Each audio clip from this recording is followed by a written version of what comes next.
기도한 것처럼 오늘 이제 마지막 시간입니다.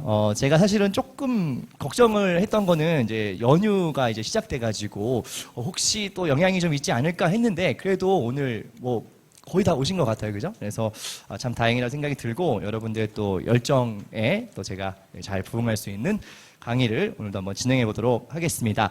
자, 오늘 마지막 시간이에요. 이제 신약 성경을 이제 정리하는 두 번째 시간인데요. 47페이지 한번 펴보도록 하겠습니다. 오늘 제목을 먼저 한번 같이 읽어보도록 할 텐데요. 큰 타이틀 우리 같이 한번 읽겠습니다. 시작. 신약 성경 개관하 서신서 예언서입니다. 네, 우리 그 아래에 있는 소제목도 한번 읽어볼까요? 시작이요. 편지로 전해진 복음. 새하늘과 새 땅의 복음. 네. 그래서 오늘 이제 나머지 역사서를 지난 시간에 받고 우리 서신서, 예언서 이렇게 정리하면 신약 성경의 전체 27권 다 정리가 될 겁니다. 그 전에 먼저 서신서, 예언서가 무엇인지를 좀 살펴야 되겠는데 그 전에 우리가 복습을 한번 또 해야 되겠죠. 우리 구약 성경 때도 역사서 하고 나서 그 다음 시간에 한번 이렇게 정리를 셀프로 해보자라고 제가 이렇게 드렸는데 오늘도 제가 이렇게 빈 양식을 한번 출력을 해왔습니다. 그래서 이 양식 다 가지고 계시죠? 여기 보시면 장르 구분은 일단 돼 있습니다. 그렇죠? 역사서, 서신서, 예언서 이렇게 신약 성경은 세 가지 장르가 있다고 말씀드렸고 연대를 구분할 수 있는 타임라인은 총 9개가 있다. 네, 이렇게 말씀을 드렸습니다. 기억이 좀 나실까요? 예, 좀 난다고 하시는 분도 계시고 눈을 안 마주치는 분도 계시고 네, 자 한번 복습을 해보도록 할게요. 지난번하고 동일하게 요 양식에다가 여러분들이 기억나시는 대로 역사서를 한번 정리해 보시면 좋을 것 같아요. 일단 사복음서는 뭐 1번에 다 쓰실 것 같고 그죠? 세로로 쓰셔야 되겠죠, 그죠? 쓰실 것 같고 이제 2번부터 사도행전인데 요 이제 사도행전 조금 자세히 펼쳐야 오늘 공부하게 될 서신서, 예언서 배치할 수 있다 이렇게 말씀을 드렸었습니다. 그래서 한 3분 정도 드릴 테니까요. 여러분 그 뒷페이지 아직 보지 마시고 기억하시는 만큼 한번 최대한 써보시고 저랑 같이 한번 정리해 보시고 이렇게 하도록 하겠습니다. 한번 3분 시간 드릴 테니까 직접 한번 적어보시면 좋을 것 같습니다. 시간 드릴게요.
네, 한 1분만 더 정리해 보시고 마무리해 보도록 하겠습니다. 거의 다 하셨나요?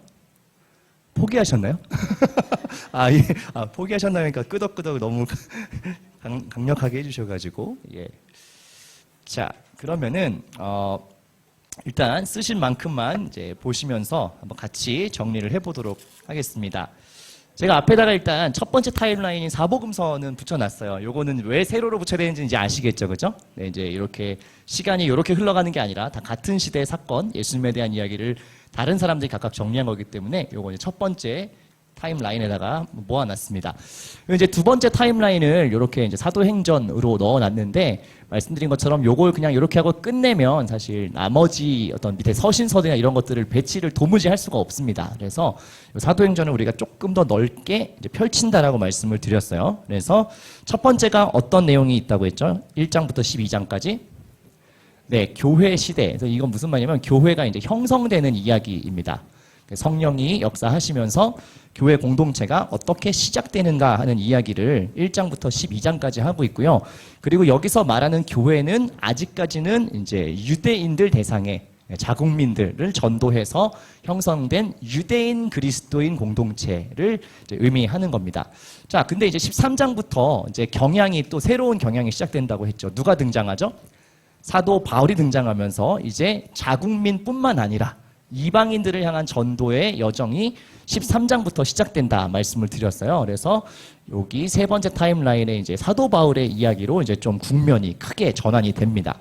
근데 잃어버린 전도 여행이라고 해서 사도행전 자체에는 본문이 없지만 분명히 시대를 가늠할 수 있는 것이 있다라고 말씀을 드렸었고, 그게 이제 오늘 이따가 다룰 갈라디아서의 본문을 보면 이런 시기가 있었구나, 3년의 시간이 있었구나라는 것을 우리가 확인할 수가 있습니다.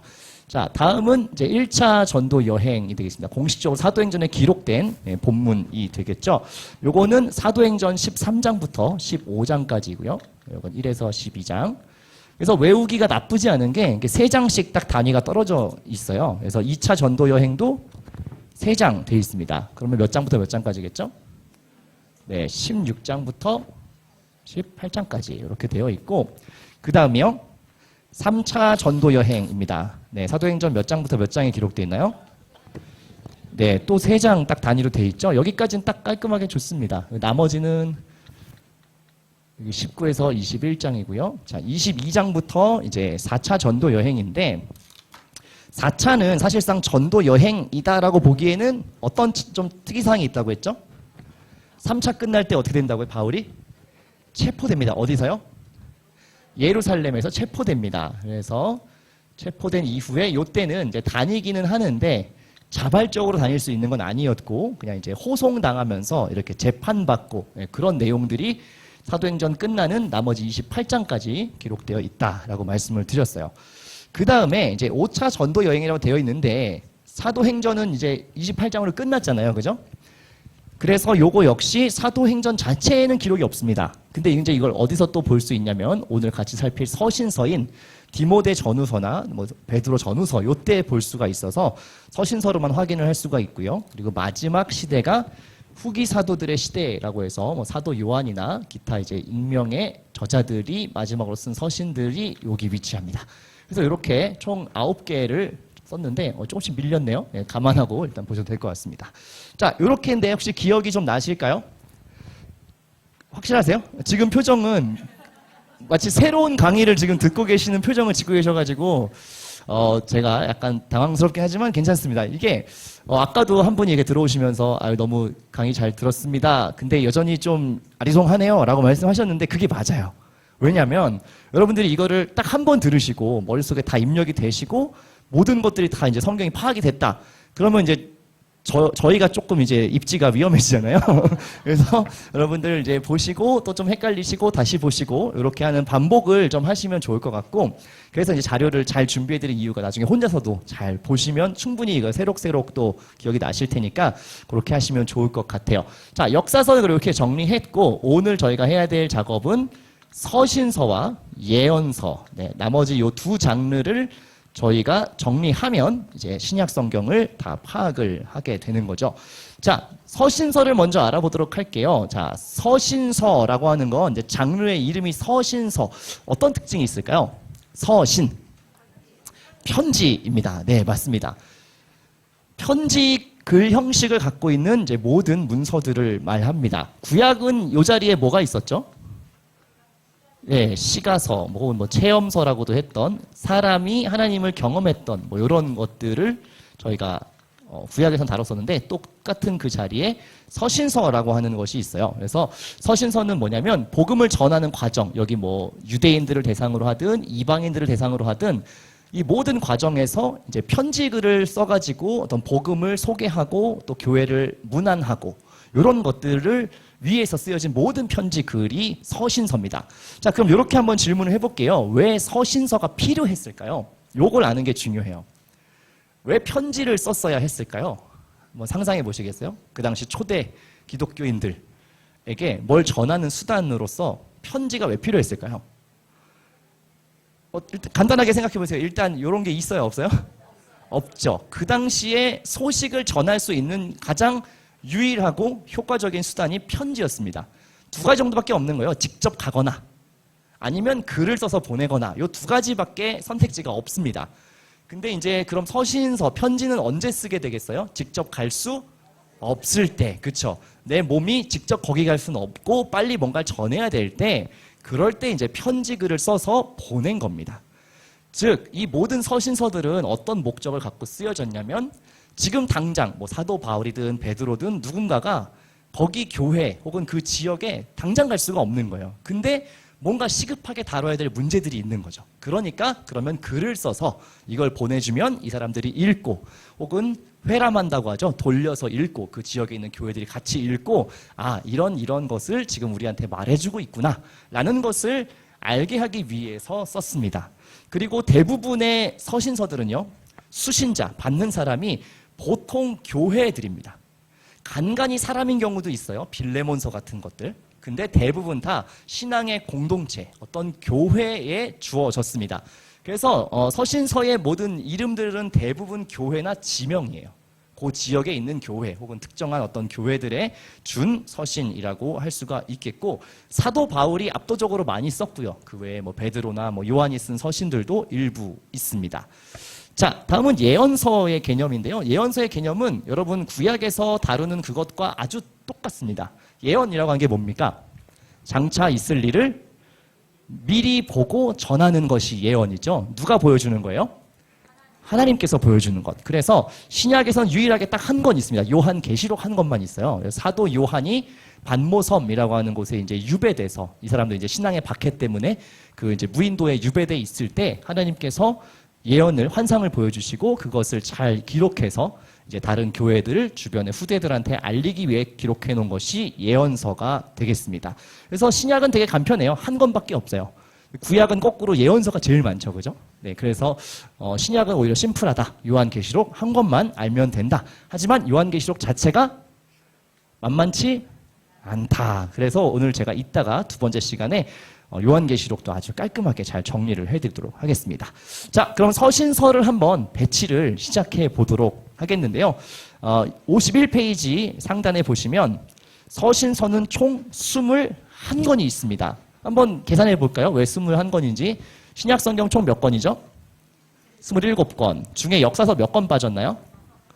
5권. 사복음서와 사도행전, 그죠? 5개 빠졌죠? 그 다음이요? 요한계시록 하나 빠져야 되죠. 그럼 몇 개입니까? 21권입니다. 자, 서신서 21권을 그러면 어떻게 여기에 배치할 건가라는 것을 볼 필요가 있는데 크게 두 가지로 좀 일단 큰 구분을 해보면 좋을 것 같습니다. 뭐냐면 바울 서신이라고 하는 게 하나 있어요. 아까 말씀드리기를 사도 바울이 제일 많은 서신서를 썼다고 얘기했잖아요. 그래서 크게 저자로 구분을 좀 해봅시다. 바울 서신 그리고 뭐 비바울 서신이라고도 하는데요. 그러니까 아니라는 거죠. 네, 비바울 서신 혹은 뭐 공동 서신이라고도 하고 뭐 목회 서신이라고 하기도 하는데요. 네, 바울이 쓰지 않은 책들 그런 편지들 말하는 거예요. 이건 바울이 쓴 편지들입니다. 그래서 먼저 바울 서신을 한번 살펴볼 필요가 있겠습니다. 자, 우리 52페이지로 한번 내려가 볼게요. 바울 서신은 21권의 서신서 중에 총 13권입니다. 거의 절반 이상을 썼죠. 13권 있고 나머지 8권이 비바울 서신, 바울이 아닌 다른 저자가 쓴 서신서 이렇게 구분을 해볼 수가 있겠습니다. 자, 거기 있는 그림대로 하나씩 설명을 한번 해볼게요. 연대로 봤을 때 가장 먼저 저희가 볼 수 있는 것이 갈라디아서입니다. 자, 문제의 갈라디아서 나왔죠. 어디를 채워야 된다고 아까 말씀드렸나요? 이 연표 중에 여기요. 여기 사도행전의 내용이 없는 요 자리, 그죠? 12장까지고 13장부터고 요 사이 여기에 갈라디아서가 위치합니다. 자, 그러면 여러분 궁금하시겠죠? 사도행전에는 없는데 갈라디아서에 무슨 내용이 있길래 요 자리에 놓는 것이냐를 한번 보도록 할게요. 성경책 한번 볼까요? 갈라디아서 이제 초입에 보면 사도 바울이 어딘가를 가서 무언가를 했다라는 기록을 하고 있어요. 갈라디아서 한번 펴봅시다. 어디 있는지는 잘 아시겠죠? 갈, 그죠? 고린도 후서 뒤에 갈라디아서 있습니다. 자, 갈라디아서 1장 17절 그리고 18절 여기를 한번 볼게요. 두 절만 한번 같이 읽어보도록 하겠습니다. 시작.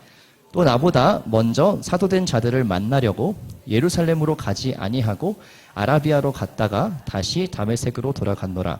그 후 3년 만에 내가 게바를 방문하려고 예루살렘에 올라가서 그와 15일을 머무는 동안.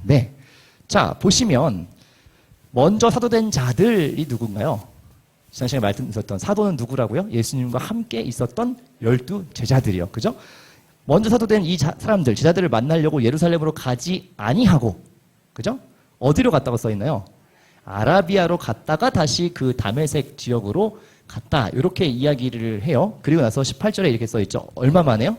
3년 만에 내가 베드로입니다. 베드로를 방문하려고 예루살렘에 올라가서 15일을 머물렀다라고 기록되어 있죠.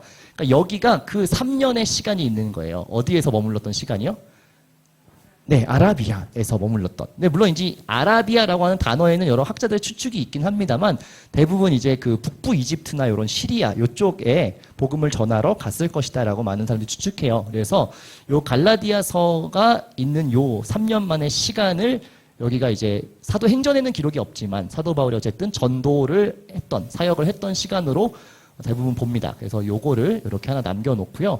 갈라디아서는 사실 1차 전도 여행까지 좀 이어지는 여정이어서 이렇게 두 개를 포함하는 중간쯤에 이렇게 놓으시면 될 것 같아요. 여기 보면 이제 베드로를 방문하러 올라가서의 기록들이 또 있잖아요. 갈라디아서에. 그래서 요 내용들을 다 포함한다면 이렇게 아라비아에서의 3년 그리고 갈라디아 지역으로 돌아가서 이제 예루살렘으로 가서 요 사역들을 함께 이제는 베드로나 이런 제자들을 만나서 같이 있었던 사건들을 기록하고 있어서 이렇게 걸쳐서 갈라디아서를 놓을 수가 있겠습니다. 자, 그 다음에 이제 2차 전도 여행에 해당하는 두 개의 서신서가 있는데요. 데살로니가 전서와 후서입니다. 자, 왜 그런지를 한번 제가 요 자료를 오늘 따로 뽑아왔어요. 지도가 있는 자료 있죠? 요거 한번 보시겠어요? 전도 여행의 여정들이 좀 있는데 꽤 복잡해 보이기는 합니다만 제가 아주 쉽게 설명을 드려볼게요. 1차는 거리가 좀 짧습니다. 그죠? 출발이 어딘지 혹시 찾으셨어요? 출발? 안디옥에서 출발해서 가장 먼저 키프로스, 구브로 섬으로 가죠. 그래서 또 배를 타고 쭉 올라가서 버가로 가고요. 그래서 그 안쪽에 일부 지역들을 조금 훑고 다시 나와서 배를 타고 안디옥으로 돌아오는 이런 동선이 되겠습니다. 그리고 2차 전도여행에 보면 동선이 굉장히 넓어져요. 더 많이 가고 있는 거 보이세요?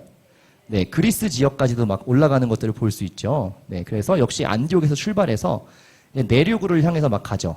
키프로스 섬 안 거치고 그 위쪽 산맥 쪽으로 해서 쭉 가갖고 내륙을 뚫고 가서 이제 그 에게해라고 하죠. 이제 그리스로 넘어가는 거기까지 가서 이제 그리스 지역도 다 훑고 옵니다. 여러분 잘 아시는 빌립보도 보이시고 베레아도 보이시고 이렇게 아테네도 보이시고 고린도도 보이시죠. 이렇게 해서 그리스 지역까지 찍고 다시 예루살렘으로 돌아옵니다. 이게 2차 전도 여행이고요. 3차 전도 여행은 2차하고 꽤 유사합니다. 그러니까 뭐냐면 2차 때 개척했던 교회들을 한 번 더 둘러보기 위해서 거의 유사한 경로로 이동을 해요. 근데 이제 이 경로의 끝을 여러분들이 알고 계시죠? 마지막에 어디로 갑니까? 예루살렘으로 가잖아요. 그럼 그 예루살렘에서 어떻게 된다고요? 체포됩니다. 네.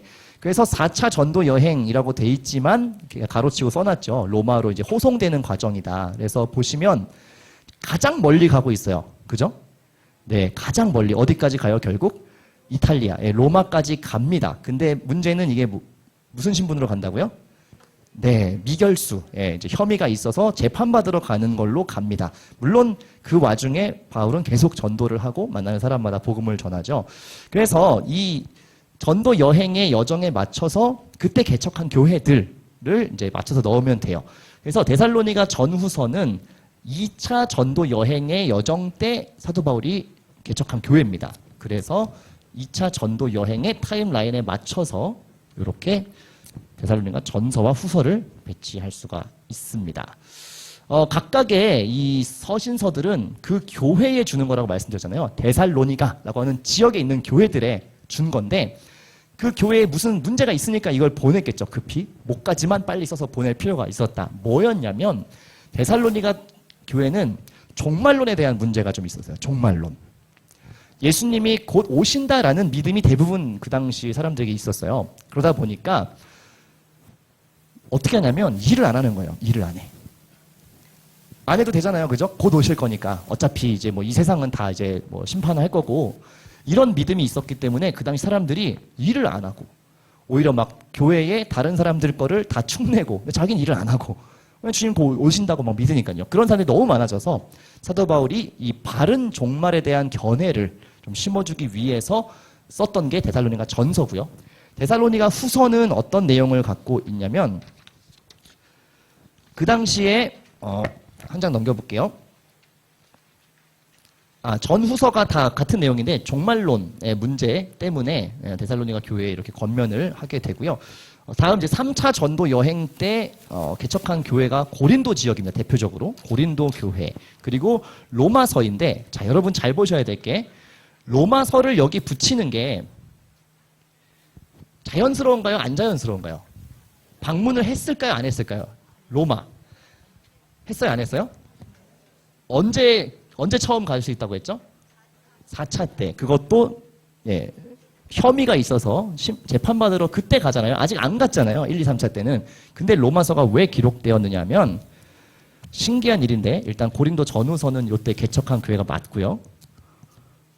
고린도 교회. 로마서는 왜 들어가 있냐면 참 신기한 일인데 사도 바울이 전도를 물론 열심히 했습니다만 사도 바울만 혼자 전도를 계속한 건 아니겠죠. 누가 또 전도를 했을까요? 사도 바울에게 전도된 사람들이 또 전도를 하는 거예요. 이 사람들이 복음을 전해요. 그러니까 로마 지역에 아직 안 갔지만 로마 지역에도 그 복음을 건너 듣고 예수님에 대한 신앙이 생긴 사람들이 있더라는 거예요. 근데 문제는 아직 사도 바울이 안 갔고 복음에 대한 어떤 설명을 가서 자세히 해주면 참 좋은데 아직 못 그런 상태예요. 그리고 이방인이죠. 로마 사람들 다. 그러다 보니까 이 사람들이 믿는 바가 막 제각각인 거예요. 예수를 믿는 게 뭔지에 대해서 정립이 정확히 안 돼 있어요. 왜냐하면 여러 단계 거쳐서 들었기 때문에. 그래서 사도 바울이 그 소식을 들었습니다. 전도 여행 중에 로마에도 아직 가지 않았지만 믿는 사람들이 있다고 합니다. 근데 이 사람들이 신앙이 무엇인지 믿는 바가 뭔지를 좀 두루뭉실하게 알고 있으니 이걸 한번 좀 정리를 해주시면 좋겠습니다 해서 사도 바울이 아직 안 갔지만 로마 지역의 사람들, 그리스도인들에게 편지를 쓴 게 로마서입니다. 그래서 로마서는 여러분 잘 아시는 것처럼 기독교 신앙에 정말 그 엑기스를 담고 있어요. 그래서 좀 어렵긴 해요. 왜냐하면 사도 바울이 되게 똑똑한 사람이거든요. 공부를 많이 했고 아주 학문적으로 높은 수준의 사람들이고 심지어 이제 로마 사람들, 그 당시 로마 혹은 뭐 그리스의 헬라 문화 이런 것들이 굉장히 고등한 지식이었거든요. 그러니까 이런 사람들을 이제 설득하고 설명해야 되니까 복음을. 그래서 꽤 이제 개념적인 이야기들이 좀 많습니다. 그래서 혹시 로마서 다 읽어보신 분 계세요? 아니 생각보다 읽어는 보셨지만 질문이 좀 틀렸네요. 다 이해하신 분? 조금 어렵죠, 그죠? 뭐 아담 얘기도 아담 옛 사람 뭐 어디 접붙이고 막 이런 얘기 막 나오는데 좀 어렵잖아요. 이게 다 신학적인 어떤 개념들을 좀 설명한 게 많아서 그렇고, 그 당시에 이 로마도 그렇고 헬라, 그리스도 그렇고, 특히 그리스는 뭐가 발달한 나라예요? 철학, 그죠? 헬라 철학. 이런 철학적인 사조가 엄청 높은 시대이기 때문에 사도 바울이 전도할 때도 보면 그런 지역에 갔을 때는 굉장히 좀 그 사람들의 눈높이에 맞게 설명을 해요. 이런 관념적인 얘기, 개념적인 얘기 이런 걸 되게 많이 하는데 로마서가 사실 어렵습니다. 로마서가 조금 어려우시면 약간 하위 버전, 조금 더 단순하고 쉽게 써진 건 갈라디아서예요. 갈라디아서는 어떤 문제 때문에 쓴 거였냐면 그 유대인 그리스도인들, 그러니까 여기에서 먼저 믿었던 사람들 있잖아요. 요 사람들이 이 지역에 와가지고 뭘 계속했냐면 예수 그리스도의 그 십자가 복음만 가지고는 안 된다라는 얘기를 계속했어요. 지난 시간에 잠깐 말씀드렸던 것 같은데 뭐냐면 유대인들이 하는 거 다 해야 된다. 너희도 할례도 해야 되고 막 뭐 안식일도 지켜야 되고 이거를 다 하면서 해야 진짜 구원이고 사도 바울이 얘기한 그 십자가로만 구원받는다는 뭔가 부족하다. 이렇게 얘기를 자꾸 했어요. 그래서 사도 바울이 굉장히 좀 답답했죠. 그게 아닌데, 그런 조건들이 있는 게 아닌데 라고 해서 갈라디아서에서 계속 강조하는 게 오직 믿음. 이신칭이란 말 들어보셨어요? 무슨 뜻인가요? 그러니까 들어만 보시고 내용은 별로 관심 없고 단어만 알고 계시면 믿음으로써 의롭다 칭함을 얻는다. 이게 기독교 복음의 핵심이잖아요. 그죠? 요 이신칭에 대해서 엄청나게 강조해요. 이거 말고는 다른 거 옵션 걸지 말라는 거예요. 그건 아무 소용이 없다. 다 똑같이 죄인이고 다 똑같이 부족한 사람인데 뭐 이걸 지키면 뭐 이걸 하면 뭘 요걸 하면 더 낫다. 이런 얘기 전혀 틀렸다라고 사도 바울이 아주 정확하게 얘기를 해요. 이 얘기가 고스란히 로마서에도 다 있습니다. 근데 로마서는 조금 더 세부적이고 여러 가지 관념적인 얘기를 더 깊이 들어갔다고 보시면 됩니다. 그래서 어떤 복음에 대해서 우리가 믿는 바에 대해서 좀 개념적으로 정리하고 싶다면 갈라디아서나 로마서를 읽으면 너무 좋을 것 같아요. 하지만 어렵습니다. 이런 보조가 될 만한 책을 하나 정도 구하셔서 같이 보시면 좋을 것 같아요. 로마서는 목회자들도 사실 이런 주해나 해설서들을 좀 놓고 보는 편이에요. 왜냐하면 너무 이게 사실 바울의 그 고등한 어떤 개념들과 이런 게 너무 많이 들어가 있어서 사실은 오랜 시간 또 학자들이 연구하고 많이 이렇게 정리를 해놨습니다. 그래서 로마서 같은 경우는 그냥 읽으시기보단 한 권 정도 이렇게 해설서 같은 걸 같이 두고 보시면 좋을 것 같습니다. 자, 고린도 지역은 2차, 3차 전도 여행 때 개척한 지역이 맞습니다. 이 고린도 교회에는 무슨 문제가 있었냐면 놀랍게도 교회에서 일어날 법한 모든 문제들이 다 있었습니다. 저는 고린도 교회를 볼 때마다 약간 무슨 느낌이냐면 이게 교회냐 약간 이런 생각이 들어요. 보시면 뭐 당파 싸움 일단 있고요. 그 안에 막 파벌이 있어요. 파벌. 교회 안에 다 예수 믿었는데 누가 나한테 전도했고 누가 나한테 세례 줬냐 이런 거 가지고 뭐 베드로 파다 나는 뭐 누구 파다 해가지고 막 나눠져요. 그리고 서로 막 싸워요. 그리고 또 무슨 문제 있냐면 밥 먹는 거 가지고도 싸워요. 어떻게 싸우냐면 함께 모여서 주님의 식탁을 나누고 뭐 성찬도 하고 그런 이제 초대교회 문화가 있는데 뭐 부자들은 시간이 많잖아요. 일찍 와가지고 다 먹는 거예요. 거기 있는 걸. 그리고 막 일 끝나고 늦게 퇴근해갖고 온 사람들은 오니까 먹을 게 없어요. 막 이런 거 가지고도 싸우고요. 또 막 음행의 문제, 막 근친상간 뭐 이런 문제도 막 나오고요. 그리고 뭐 이런 것도 있죠. 우상의 신전에서 나오는 고기 먹어도 되냐 안 되냐 뭐 이거 갖고 또 싸웁니다. 어떤 사람들은 그 당시 이제 신전에 고기가 많이 바쳐지고 제사 끝나면 이제 시장에 싸게 나왔나 봐요. 그러니까 돈이 없으니까 가난한 사람들이 이걸 사서 먹은 거예요. 근데 그거 가지고 또 막 싸움이 납니다. 그거는 막 부정한 거다 아니면 아니다 이건 우리 신앙의 양심으로 그냥 음식이지 않냐 먹어도 된다 뭐 이런 거 가지고 싸우고요. 또 뭐 있어요? 은사 문제 가지고 또 막 싸우죠. 막 방언하는 게 뭐 더 큰 은사고 뭐가 더 큰 은사고 막 이러니까 사도 바울이 막 정리를 해줘 버리죠. 그런 거 아무리 있어도 그 안에 뭐 없으면 다 소용없다? 사랑이 없으면 소용없다. 이제 이런 얘기들을 한 이유가 고린도 교회에 그런 문제들이 다 있었던 거예요. 제가 봤을 땐 거의 뭐 종합 선물 세트입니다. 막장 교회의 모든 걸 보여주는 그런 교회가 고린도 교회예요. 그래서 고린도 전서에는 방금 말씀드린 그런 수많은 문제들에 대한 사도 바울의 가이드, 이거는 좀 이렇게 하자, 이건 이렇게 하는 것이 옳다라는 것들을 얘기한 거였고요. 고린도 후서는 조금 성격이 달라요. 교회 자체에 집중했다기보다는 사도 바울 본인의 이야기를 좀 많이 기록하고 있어요. 왜냐하면 여기 있는 이 사람들 있죠. 유대인 출신 그리스도인들. 이 갈라디아 교회에도 가가지고 계속 이상한 얘기 했다고 했잖아요. 예. 전통 지켜야 되고 할례해야 되고 이 얘기. 이거를 계속해서 따라다니면서 합니다. 근데 고린도 교회에는 모아서 무슨 얘기를 하냐면 야 사도 바울이 무슨 사도냐? 이 얘기를 그렇게 해요. 사도 바울의 가르침에 권위가 있냐? 없다. 왜냐하면 사도가 아니니까. 예수님 본 적 없잖아. 이러면서 엄청나게 이 사도권에 대해서 막 시비를 겁니다. 그래서 고린도 후서에는 사도 바울이 자기의 어떤 예수님 만난 체험들, 경험들, 그리고 내가 어떻게 해서 어떤 마음으로 여러분들에게 복음을 전하고 있는가 이런 것들을 좀 변호하는 이런 사도권에 대한 변호들이 좀 있고요.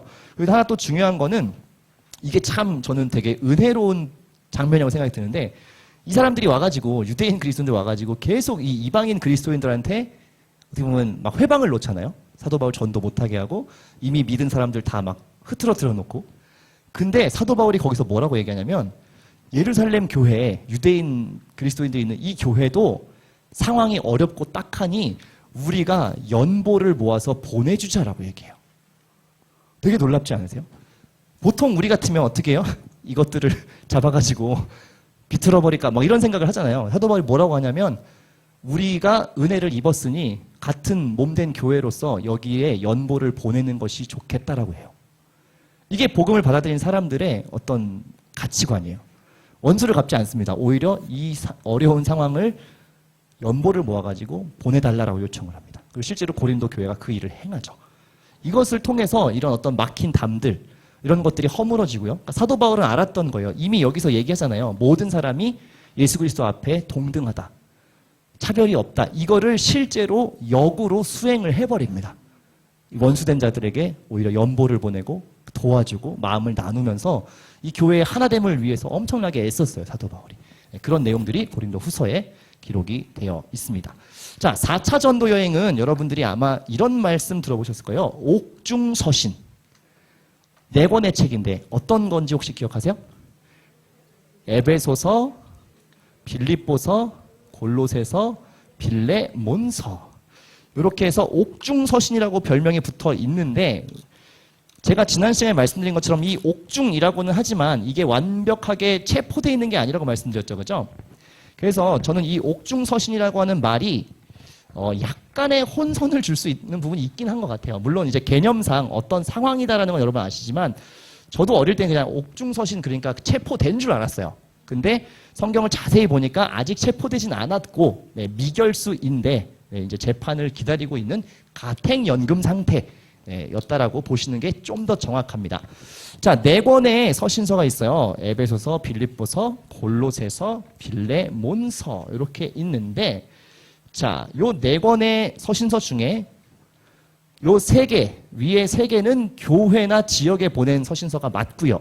아까 말씀드린 요 빌레몬서만 개인입니다. 사람 이름이에요. 빌레몬 교회가 있는 게 아니고 사람 이름입니다. 자, 하나씩 볼게요. 에베소서는 이제 에베소 지역에 있었던 교회들에 보낸 건데 에베소서의 주요 내용은 뭐냐면 조금 어려운 말인데 교회론. 이게 뭐냐? 교회가 무엇이냐? 예수 그리스도를 머리로 하고 나머지가 이제 우리 손발이 되어서 하나의 몸을 이루고 있는 그것이 교회인데 교회는 무엇이고 그럼 교회는 어떻게 세워지고 이어져 가야 되는가에 대한 사도 바울이 이야기하는 교회론이 아주 찐하게 담겨 있는 게 에베소서입니다. 그래서 여러분들이 교회에 대해서 공동체에 대해서 어떻게 교회가 세워지고 이어져 가야 되는가 건강한 교회의 모습은 뭔가 이런 걸 보고 싶으면 에베소서를 보시면 되겠습니다.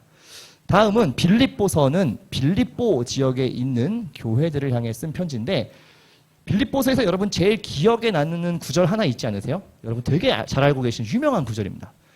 항상 기뻐하라, 쉬지 말고 기도하라, 범사에 감사하라. 이는 너희를 향한 하나님의 뜻이다. 이 말씀 기억하시죠? 그렇다면 거꾸로 지금 무슨 상황에 처해 있는지 한번 역으로 판단해 보실래요? 그 말을 왜 해야 됐을까요? 항상 기뻐하라. 기뻐할 만한 상황이 아니었어요. 쉬지 말고 기도해라. 기도하기 어려운 상황이었다는 거예요. 범사에 감사하라. 감사할 거리가 하나도 없는 상황이었다는 겁니다. 무슨 상황이요? 어려운 상황이죠. 그렇죠? 그렇습니다. 자, 하나 말씀을 드릴게요. 제가 여기서부터 유대인 그리스도인들의 이 핍박이 조금씩 점점 심해지고 있다고 말씀드렸잖아요. 이 이방인 교회들이 어떤 어려움이 있었냐면 양쪽으로 이중고가 있었어요. 하나는 먼저 믿은 유대인 그리스도인들. 사실 이 사람들은 그러면 안 되잖아요. 같은 예수를 믿고 있잖아요. 근데 여기에서 먼저 믿은 유대인 그리스도인들도 회방을 놓고 외부로는 뭐가 이제 슬슬 심해지냐면 로마의 핍박이요. 이 사람들이 점점 많이 믿고 지역이 넓어지고 그리스도인이라고 하는 사람이 점점 늘어납니다. 그죠? 아까 보시면 로마 지역에 아직 가지도 않았는데 로마에서도 믿는 사람들이 막 슬슬 생기잖아요. 그러니까 이제 로마에서 처음에는 이게 아주 변방의 변두리 그냥 종교예요. 그러니까 로마의 종교가 다신교니까 엄청 많잖아요. 근데 이게 사실 별 영향력이 없었다고요. 인원이 적으니까요. 근데 점점 전도가 되고 복음을 믿는 사람들이 많아지고 하니까 로마에서도 이제 약간 긴장을 하는 겁니다. 이게 자칫 잘못하면 우리 로마에 위협이 될 수도 있겠다. 심지어 막 이런 복음서 같은 것들 이렇게 보면 뭐라고 써 있어요? 제가 지난 시간에 얘기했잖아요. 황제에 대적하는 듯한 멘트들이 써 있다고 했잖아요. 하나님의 아들 이런 표현, 예수 그리스도, 구원자, 복음 이런 것들을 막 이야기하니까 메시아 막 이런 얘기들을 막 하니까 로마에서도 이제 긴장을 하기 시작하는 겁니다. 여기는 조금 눌러야 되겠다. 해서 조금씩 이제 누르기 시작해요. 그래서 요 뒤로 가면 갈수록 이제 로마의 핍박도 점점 강력해집니다. 그리고 이 5차 여행쯤 가면 정말 극심해져요. 여러분들이 잘 아시는 그 막 사자박으로 던지고 콜로세움에서 막 이렇게 던져갖고 죽이고 하는 게 거의 이제 요 시기거든요. 거의 그냥 아주 대놓고 박해하는. 그래서 요 4차 전도 여행 때도 이미 사도 바울도 체포됐고 슬슬 이런 압박들이 전방위적으로 들어오고 있었어요. 예수 믿는 사람들한테. 그래서 빌립보 교회도 그런 핍박을 이제 받기 시작한 거예요. 그 전까지는 그런 게 없었는데 점점 이제 그냥 신앙생활 하는 게 이게 만만한 게 아니구나. 진짜 이제 목숨이나 신변의 위협을 느끼는 거죠. 그래서 사도 바울이 그런 이야기들을 전한 겁니다. 우리가 기뻐할 수 없는 환경이지만, 감사할 수 없는 환경이지만 우리 안에 예수 그리스도의 생명이 있기 때문에 그렇게 하는 것이 마땅합니다. 나도 지금 옥에 갇혀 있지만 나도 이 안에서도 하나님으로 인해서 여전히 기뻐하고 감사합니다. 라는 이야기를 전한 게 빌립보서입니다. 자, 골로새서는 뭐냐면 골로새라고 하는 지역에 있는 역시 교회들인데 이 교회에는 무슨 문제가 있었냐면 갈라디아 교회하고 약간 비슷한데 여기는 이제 유대인 그리스도인들이 와서 어떤 전통을 지켜야 된다라는 옵션을 막 붙였다고 했잖아요. 이 이신층이 외에. 골로새 지역에도 비슷한 것들이 나왔는데 여기는 이제 이단들이 출현하기 시작합니다. 기독교 이단, 초기 기독교 이단들이 출현해서 이 복음의 어떤 다른 것들을 자꾸 희석시키거나 이게 왜곡시키기 시작하는 거예요. 그래서 사도 바울이 우리가 믿는 바를 다시 한번 정확하게 정립하기 위해서 쓴 서신이 골로새서가 되겠습니다.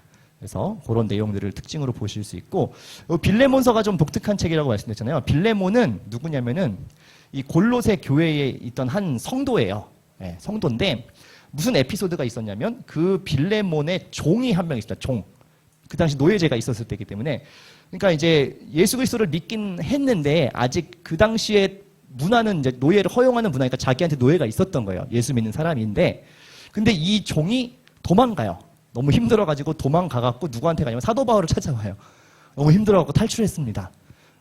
그래 어떻게 하면 좋겠냐? 그랬더니 내가 도망 나왔기 때문에 다시 돌아가면 빌레몬이 나를 죽일 겁니다. 왜냐하면 그게 노예법상 가능했으니까요. 죽일 겁니다. 그러면 내가 편지를 한 통 적어가지고 빌레몬한테 보내줄 테니까 너를 잘 대해주고 용서하고 같은 그리스도인이니까 어떤 노예이기 이전에 같은 그리스도인과 사람으로서 잘 차별 없이 대하라고 편지를 써줄게 라고 해서 쓴 편지가 빌레몬서예요. 그래서 보면 개인적인 서신이긴 한데 그런 게 부탁이 막 써 있습니다. 내 종 오네시모를 잘 대해주고 환대해주고 그렇게 하는 것이 너도 용서받은 사람이기 때문에 용서하는 게 마땅하다 이런 얘기들을 이렇게 적어가지고 보낸 게 빌레몬서입니다. 개인적인 서신이라고 볼 수가 있겠습니다. 자, 마지막으로 5차 전도 여행에 대해서 한번 보면 좋을 것 같은데 5차 전도여행 역시 장소적인 어떤 이동들은 있긴 한데 이제 사도행전 자체가 끝났기 때문에 뭐 역사서의 기록으로서는 없습니다. 없고 대부분 그냥 말씀드린 것처럼 박해가 굉장히 극심한 거의 절정에 달한 것이라고 볼 수 있겠고요. 실제로 사도 바울이 요 기간에 이제 순교를 한 것으로 봅니다. 정확하게 연대가 나와 있지는 않은데 아마 요 시대에 베드로도 그렇고 바울도 그렇고 이제 순교를 당했을 것이라고 봐요. 그래서 요 때에 이제 우리가 볼 수 있는 서신이 디모데 전서 후서가 있습니다. 디모데는 누군가요, 여러분?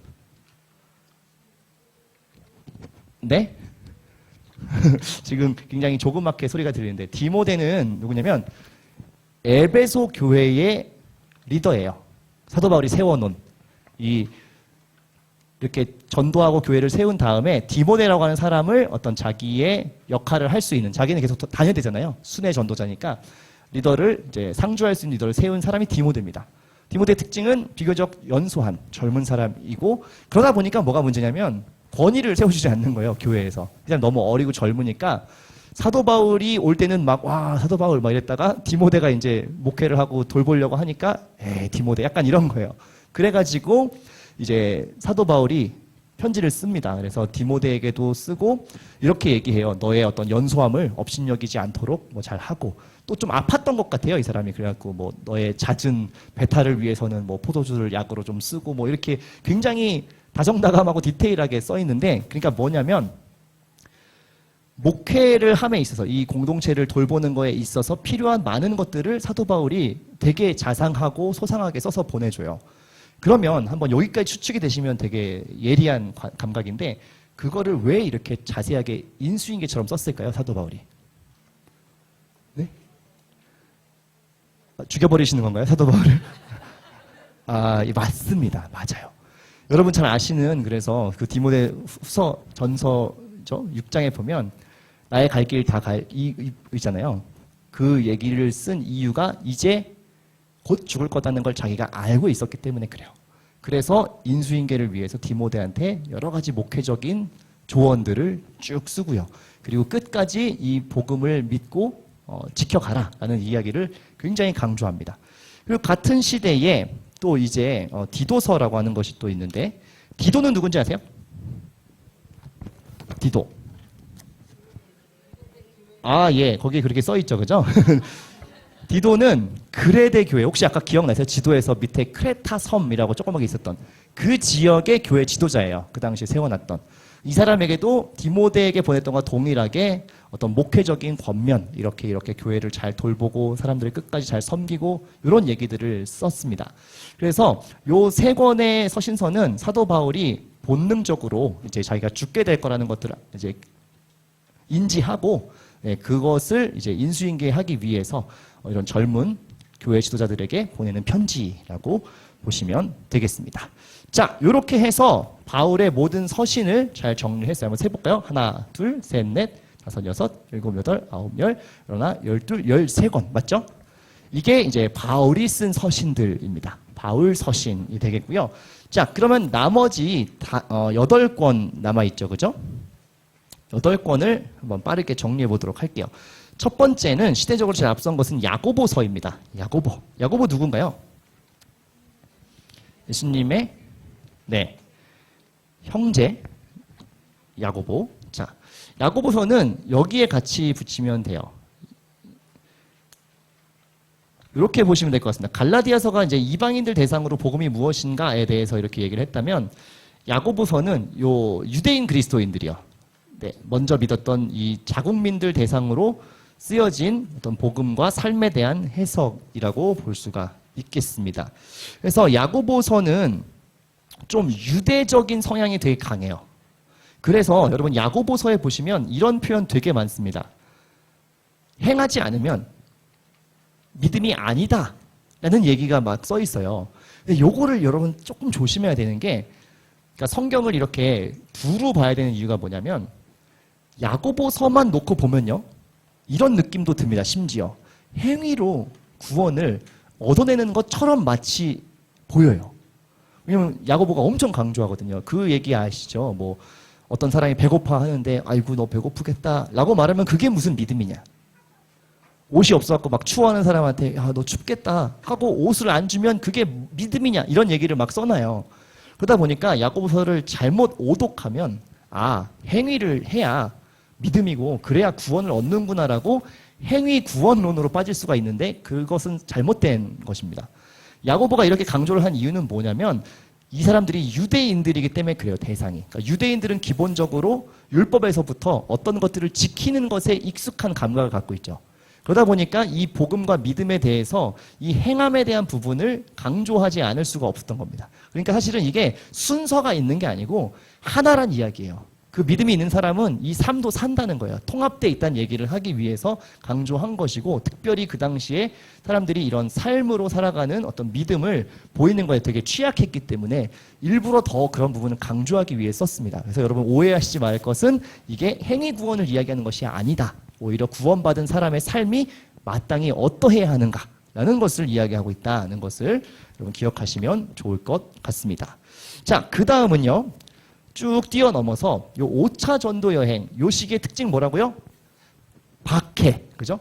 박해가 절정에 이르렀을 때에 베드로도 서신을 남깁니다. 베드로 전서 후서가 요 5차 전도 여행의 시기에 쓰여진 책입니다.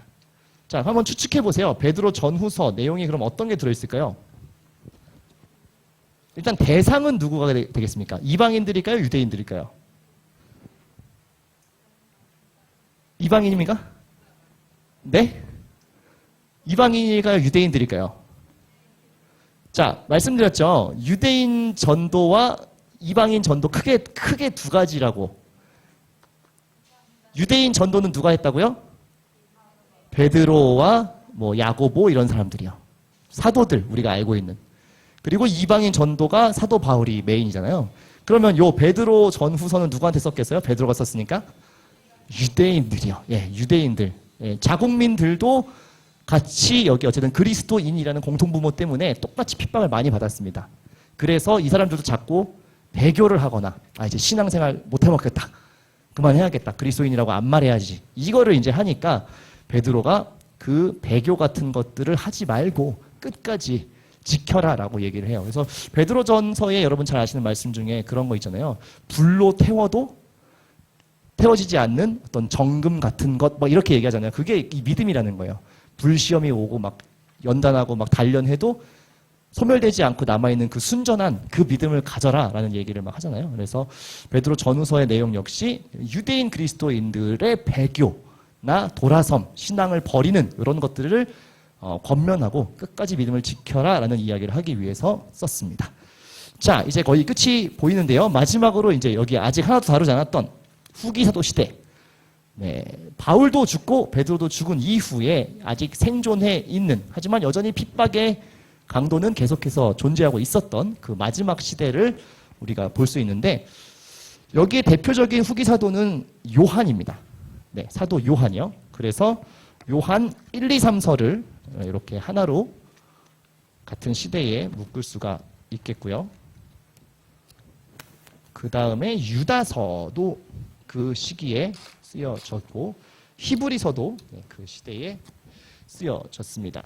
자, 요한 1, 2, 3서. 그리고 유다서인가요? 순서가? 유다서. 네, 유다서. 그리고 마지막으로 히브리서. 네, 이렇게 해서 8개의 이제 비바울 서신입니다.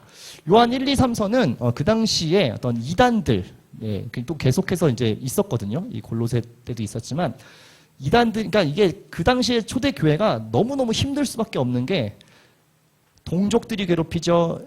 또 로마에서 핍박하죠. 이단들도 막 변종들 막 나오죠. 이러니까 교회가 정말 이 믿음을 지키고 사는 게 너무너무 힘든 때였습니다. 그래서 사도 요한은 특별히 이제 그 당시에 창궐했던 여러 가지 이단들 중에 어떤 이단이 있었냐면, 이게 한 수백 년 동안 계속 없어지지 않는 이단인데 요즘은 많이 없는 것 같아요. 그러니까 이거 역사의 흐름에 따라 많이 폐기됐는데, 그 당시 초대교회에는 무슨 이단이 그렇게 심했냐면, 예수님이 인간의 몸을 안 입었다, 이런 이단이 많았어요. 가현설이라고 하는데, 그러니까 온 척했다는 거예요.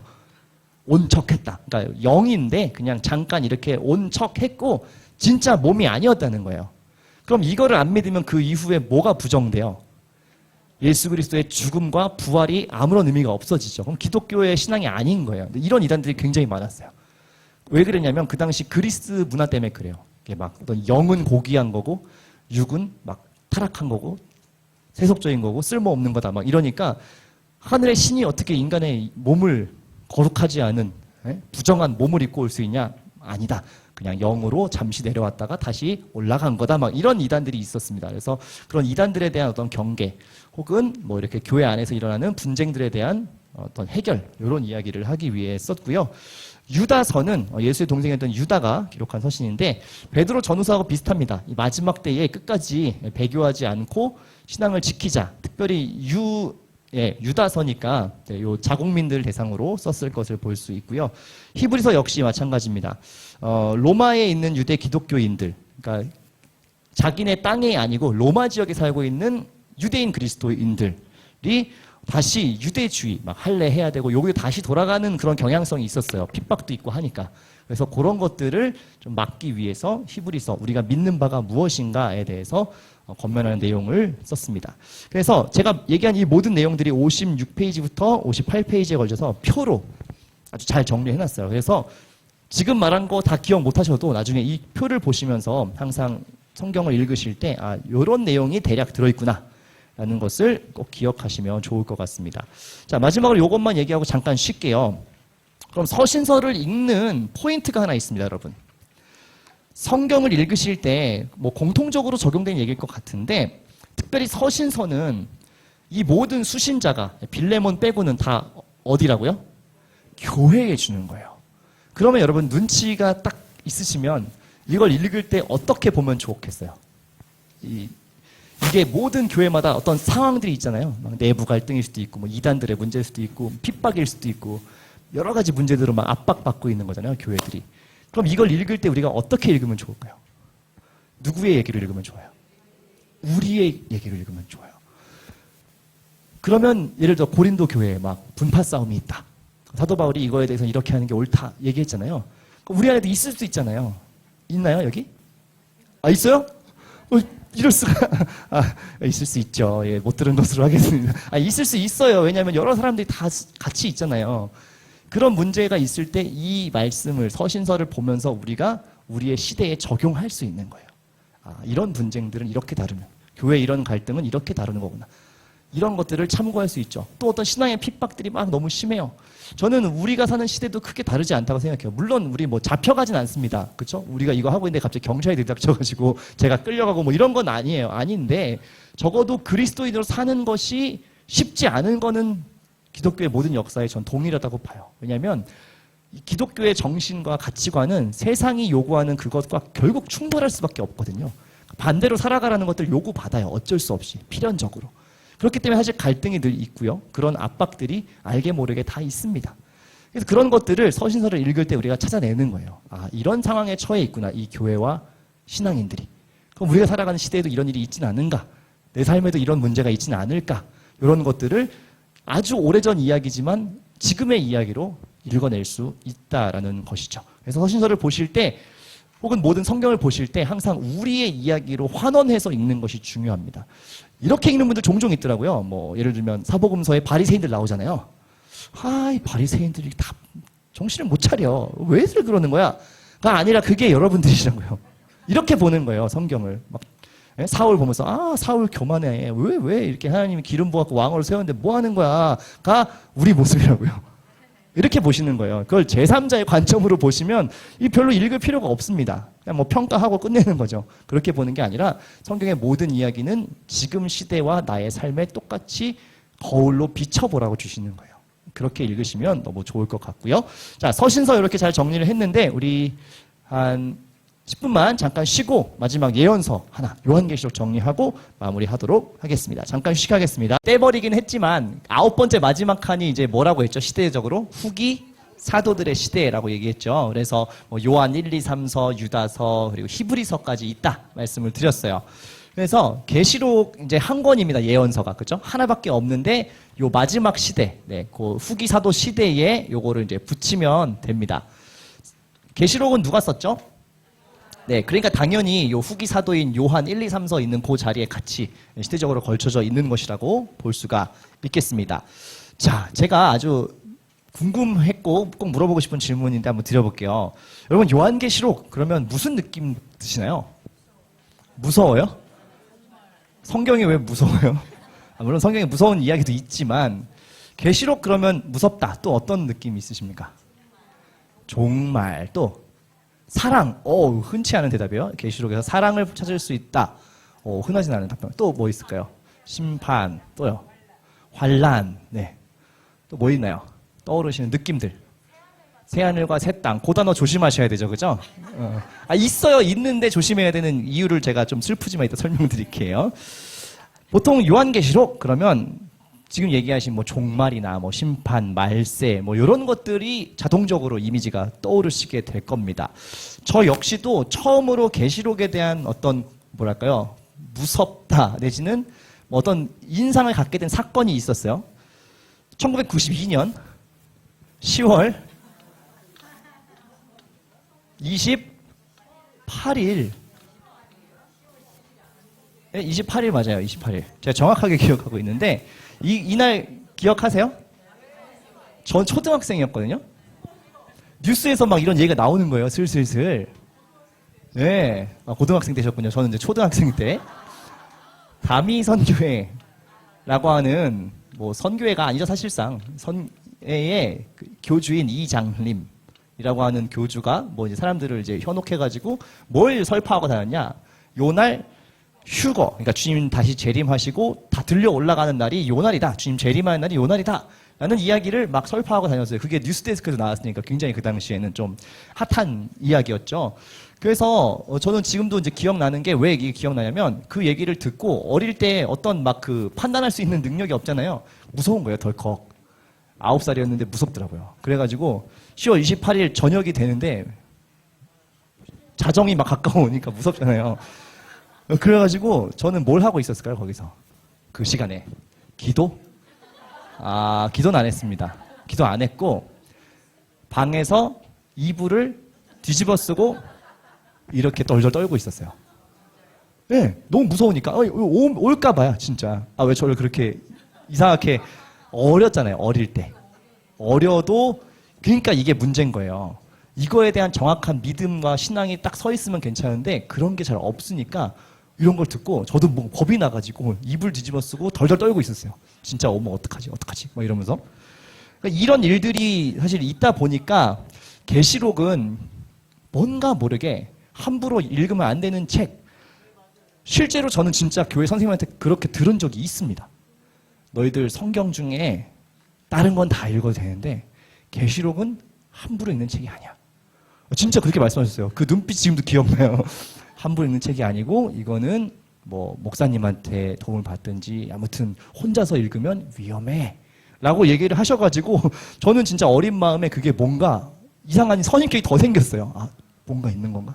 알면 안 되는 뭔가가 숨겨져 있는 건가? 실제로 계시록은 그런 이미지로 굉장히 좀 정형화되어 있는 것 같고요. 뭐 청년들도 마찬가지고 계시록 그러면 뭐 어떤 느낌이냐 하면 거의 똑같아요. 무섭다, 뭔가 신비스럽다, 비밀스럽다, 함부로 읽으면 안 될 것 같다. 읽어본 적 있냐? 그러면 뭐 어려워서 못 읽겠다. 뭐 이런 이야기들이 막 나옵니다. 근데 사실 계시록은요. 굉장히 오해받는 책입니다. 왜 오해받느냐? 이런 지금까지 말씀하신 모든 선입견들을 사실 깰 수 있습니다. 설명할 수 있어요. 근데 아무도 설명하지 않기 때문에 더 이상한 선입견이 굳어진 책이 요한계시록이에요. 자, 일단 어렵다라는 것을 한번 살펴볼게요. 왜 어렵다라고 느껴지십니까, 여러분? 뭐가 많이 나오죠? 뭐 용도 나오고, 막 뭐 음료도 나오고, 막 뭐 대접에서 피가 나오고, 막 두루마기 펼쳤더니 갑자기 뭐 막 우레가 치고, 막 이런 것들이 나오잖아요. 그래서 이게 사실 되게 비현실적인 막 판타지 같은 느낌이에요, 책이. 근데 왜 그렇게 썼는지를 제가 설명을 드릴게요. 이 시대에 뭐가 심했다고요? 핍박이 심했습니다. 네, 핍박이 심했고, 이 요한계시록은 이것도 사실 서신서 형식이긴 하거든요, 편직을. 어디에다 보냈냐면 소아시아 7교회, 네, 터키 있죠? 네, 그쪽 지역, 소아시아 지역의 7개의 교회에다가 보낸 편지글 형식이에요, 이것도. 왜 보냈냐 하면 동일합니다. 앞선 뭐 사도 바울의 서신이나 이런 거랑 비슷한데 이 지역에 있는 교회들도 이 핍박 때문에 믿음을 자꾸 버리려고 하는 거예요. 그래가지고 그걸 격려하기 위해서 썼습니다. 근데 보세요. 로마의 핍박이 점점 극심해지고 있고 신앙을 버리는 사람들이 생기는데 그 신앙을 지키게 하려고 편지를 써야 되는데 그러면은 이 편지가 요즘처럼 그냥 이렇게 문자로 하면 막 온라인으로 갑니까? 전달해야 되겠죠. 실물로 쓴 내용을. 근데 보세요. 지역을 멀리 거쳐서 이동을 해야 되는 이런 편지를 전할 때 중간중간에 뭐가 혹시 있을 거라고 생각 안 드세요? 뭐가 있을 것 같아요? 중간중간에 거점에. 네, 검열이 있어요. 누가 검열하죠? 로마의 군대들이요. 그러니까 사실 서신이 되게 자유로운 어떤 수단 같지만 사실은 이 로마의 통치가 있었기 때문에 필터링을 합니다. 이걸 검열을 한다는 거예요. 근데 거기다가 직접적으로 네로의 핍박이 어쩌고 우리의 신앙을 이렇게 예수 믿는 걸 지키고 이런 것들을 쓸 수 있나요? 없나요? 없습니다. 그래서 비유를 어마어마하게 쓴 거예요. 그러니까 뭐냐면 감추는 거예요. 하나를. 여러분 은어라는 개념 아시죠? 은어. 아이들이 쓰는 은어. 알아듣는 것들도 있으시지만 새로 나온 신종 은어는 알아들어요? 못 알아들어요? 못 알아들어요. 근데 걔들끼리는 알아요? 몰라요? 알아요. 왜요? 자기들끼리 이 내용이 이미 공유되어 있기 때문이죠. 같은 감각이 있잖아요. 그래서 사도 요한이 이런 물론 반모섬에서 본 환상들이긴 하지만 그런 환상들을 일부러 풀지 않고 거의 그대로 적어놨어요. 사도 요한은 이게 무슨 뜻인지 압니다. 거기 나오는 용, 막 음녀, 바벨론 이게 무슨 상징인지 알아요. 그 바벨론은 이미 없잖아요. 이 시대에는. 그 바벨론 로마를 얘기하는 거예요. 바벨론과 같은 강력한 힘을 갖고 있었던 로마를 얘기하는 거예요. 이런 비유들이 다 무슨 의미인지 알지만 풀어 쓰지 않았습니다. 풀어 쓰면 어떻게 돼요? 중간에 전달되다가 전달이 안 되겠죠. 압수되겠죠. 그죠? 다 막 잡혀가겠죠. 그래서 일부러 로마 사람들이 이걸 열어서 봐도 무슨 내용인지 알 수 없도록 그냥 블라인드 된 채로 그냥 써서 보냈어요. 근데 이걸 받는 사람들은 같은 신앙을 지키고 있는 사람들이라는 동일한 상황, 박해라는 상황이 있기 때문에 아는 거예요. 아, 바벨론, 지금 로마 얘기구나. 짐승, 그 황제 얘기하는 거구나. 이런 것들을 아는 거예요. 받는 사람들은. 그래서 이거를 한꺼풀 감추기 위해서 이런 환상이나 비유 같은 것들을 일부러 풀지 않고 그대로 해놓은 거예요. 제가 그래서 60페이지 밑에 그림을 그려놨잖아요. 이것도 제가 직접 그린 그림인데 자, 사도 요한은 지금 환상을 통해서 이게 뭘 상징하는 건지 알죠? 제가 거기 뭐 로마 황제를 돼지처럼 그려놨는데 이거를 쓸 때는 그 환상 그대로 뭐 어떤 용, 뭐 이런 식으로 그냥 써놨어요. 그러니까 로마 군인은 봐도 뭔 말인지 모릅니다. 하지만 이걸 받는 사람들은 알죠. 아, 이 용이, 이 바벨론이, 이 음녀가 미혹하는 사람들이고 배교하게 하는 사람들이구나를 아는 거예요. 이런 원리 때문에 여러분들이 어렵다라고 하는 그 이야기가 하나 일단 설명이 됐습니다. 이건 일부러 감추기 위해서 어려운 것을 해석하지 않고 그대로 놨기 때문에 그래요. 그게 하나 있고요. 자, 여러분 또 오해하는 것 중에 뭐 이런 것들이 있습니다. 666. 그리고 여러분 뭐 이미 하도 많이 들어가고 잘 아시는 14만 4천. 14만 4천. 네. 이런 것들. 이것도 사실은 비유나 상징이나 이런 거에 다 소속이 되는데 다 의미들을 해석하고 풀 수 있는 것들이에요. 근데 이제 이거를 왜 이렇게 해놨냐? 그 666에 대해서 좀 설명을 드릴게요. 이게 무슨 막 악마의 숫자, 뭐 짐승의 수, 그러니까 진짜 그렇게 써있죠. 짐승의 수를 세어봤더니 666이었다. 그래서 막 어릴 때 저는 또 이것도 되게 무서워했는데 이걸 가지고 무슨 영화 같은 게 또 있었어요. 기억나십니까? 뭐 오멘 막 이런 거 기억나세요?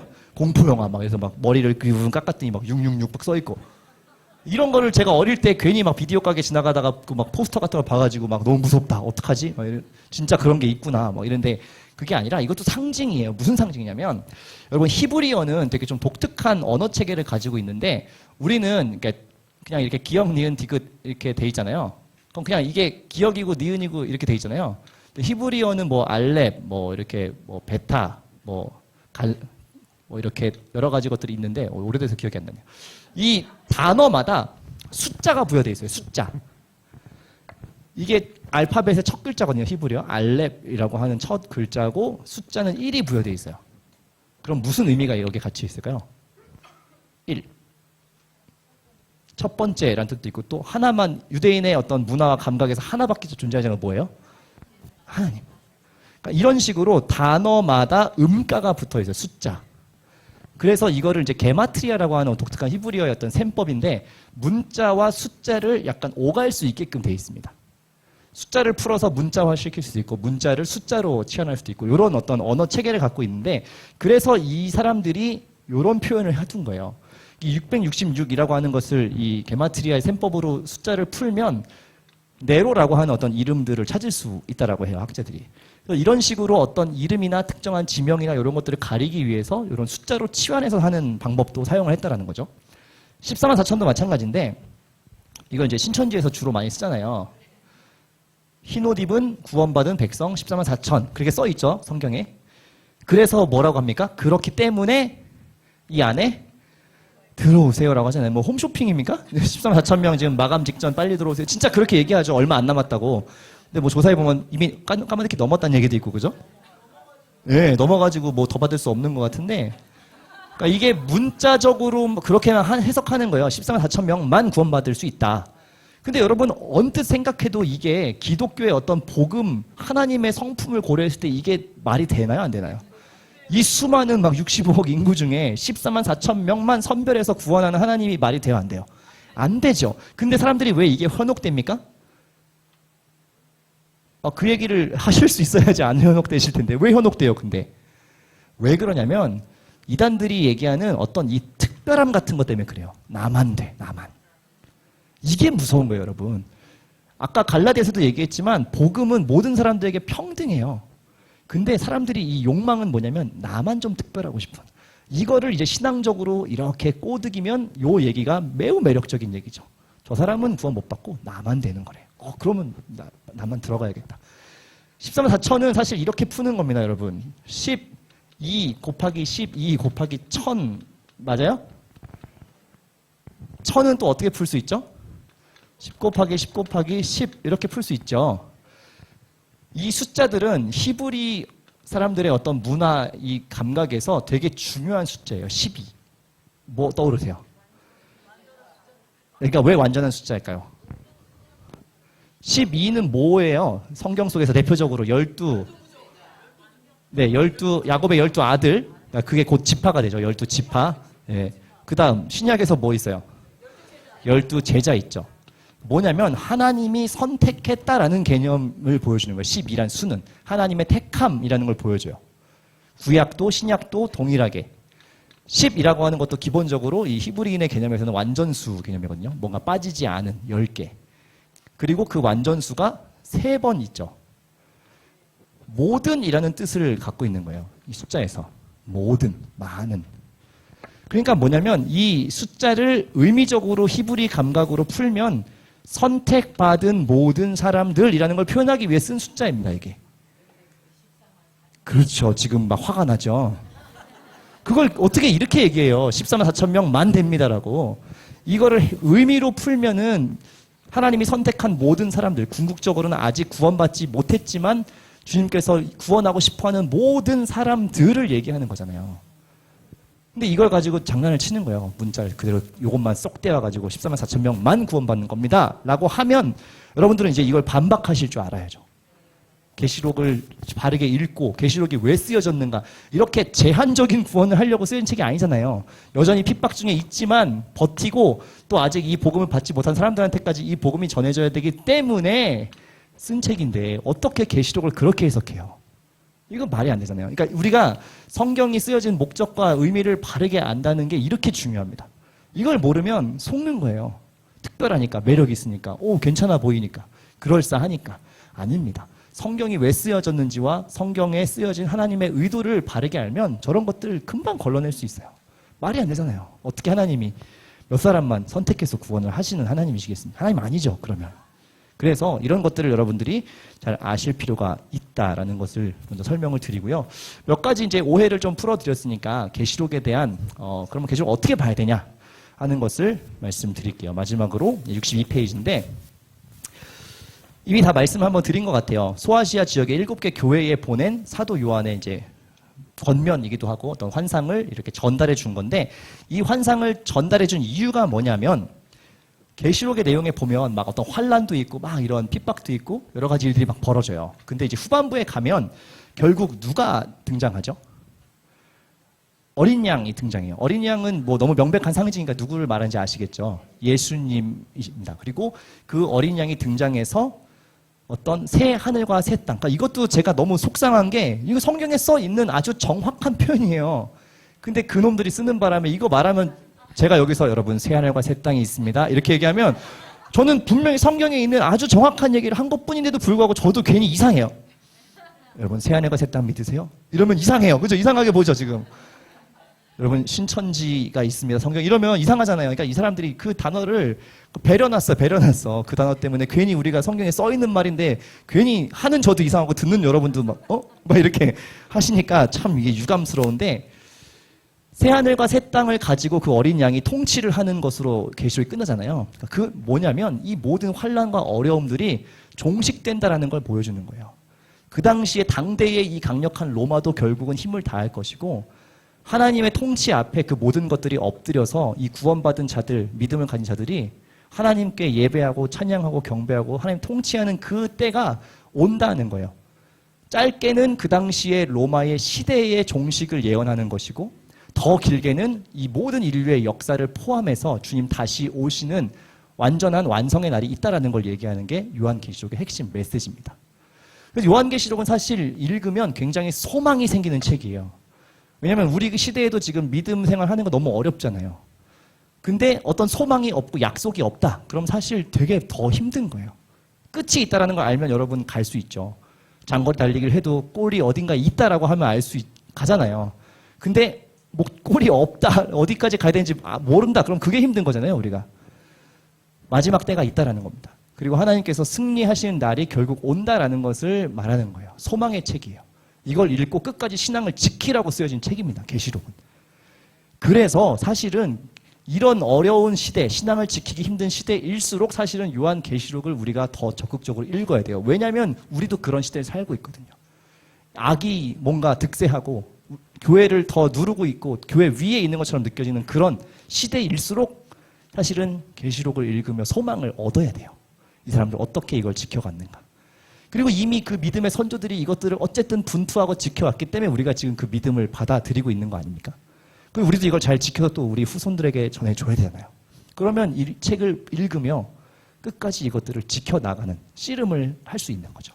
계시록은 그렇게 읽는 책입니다, 여러분. 소망의 책이고 약속의 책이고 이것을 통해서 우리가 오히려 더 세상을 살아가는 데 있어서 그리스도인으로 살아감에 있어서 도움을 받아야 되는 절대적인 책이에요. 승리가 이미 우리에게 있다라는 것을 보여주는 겁니다.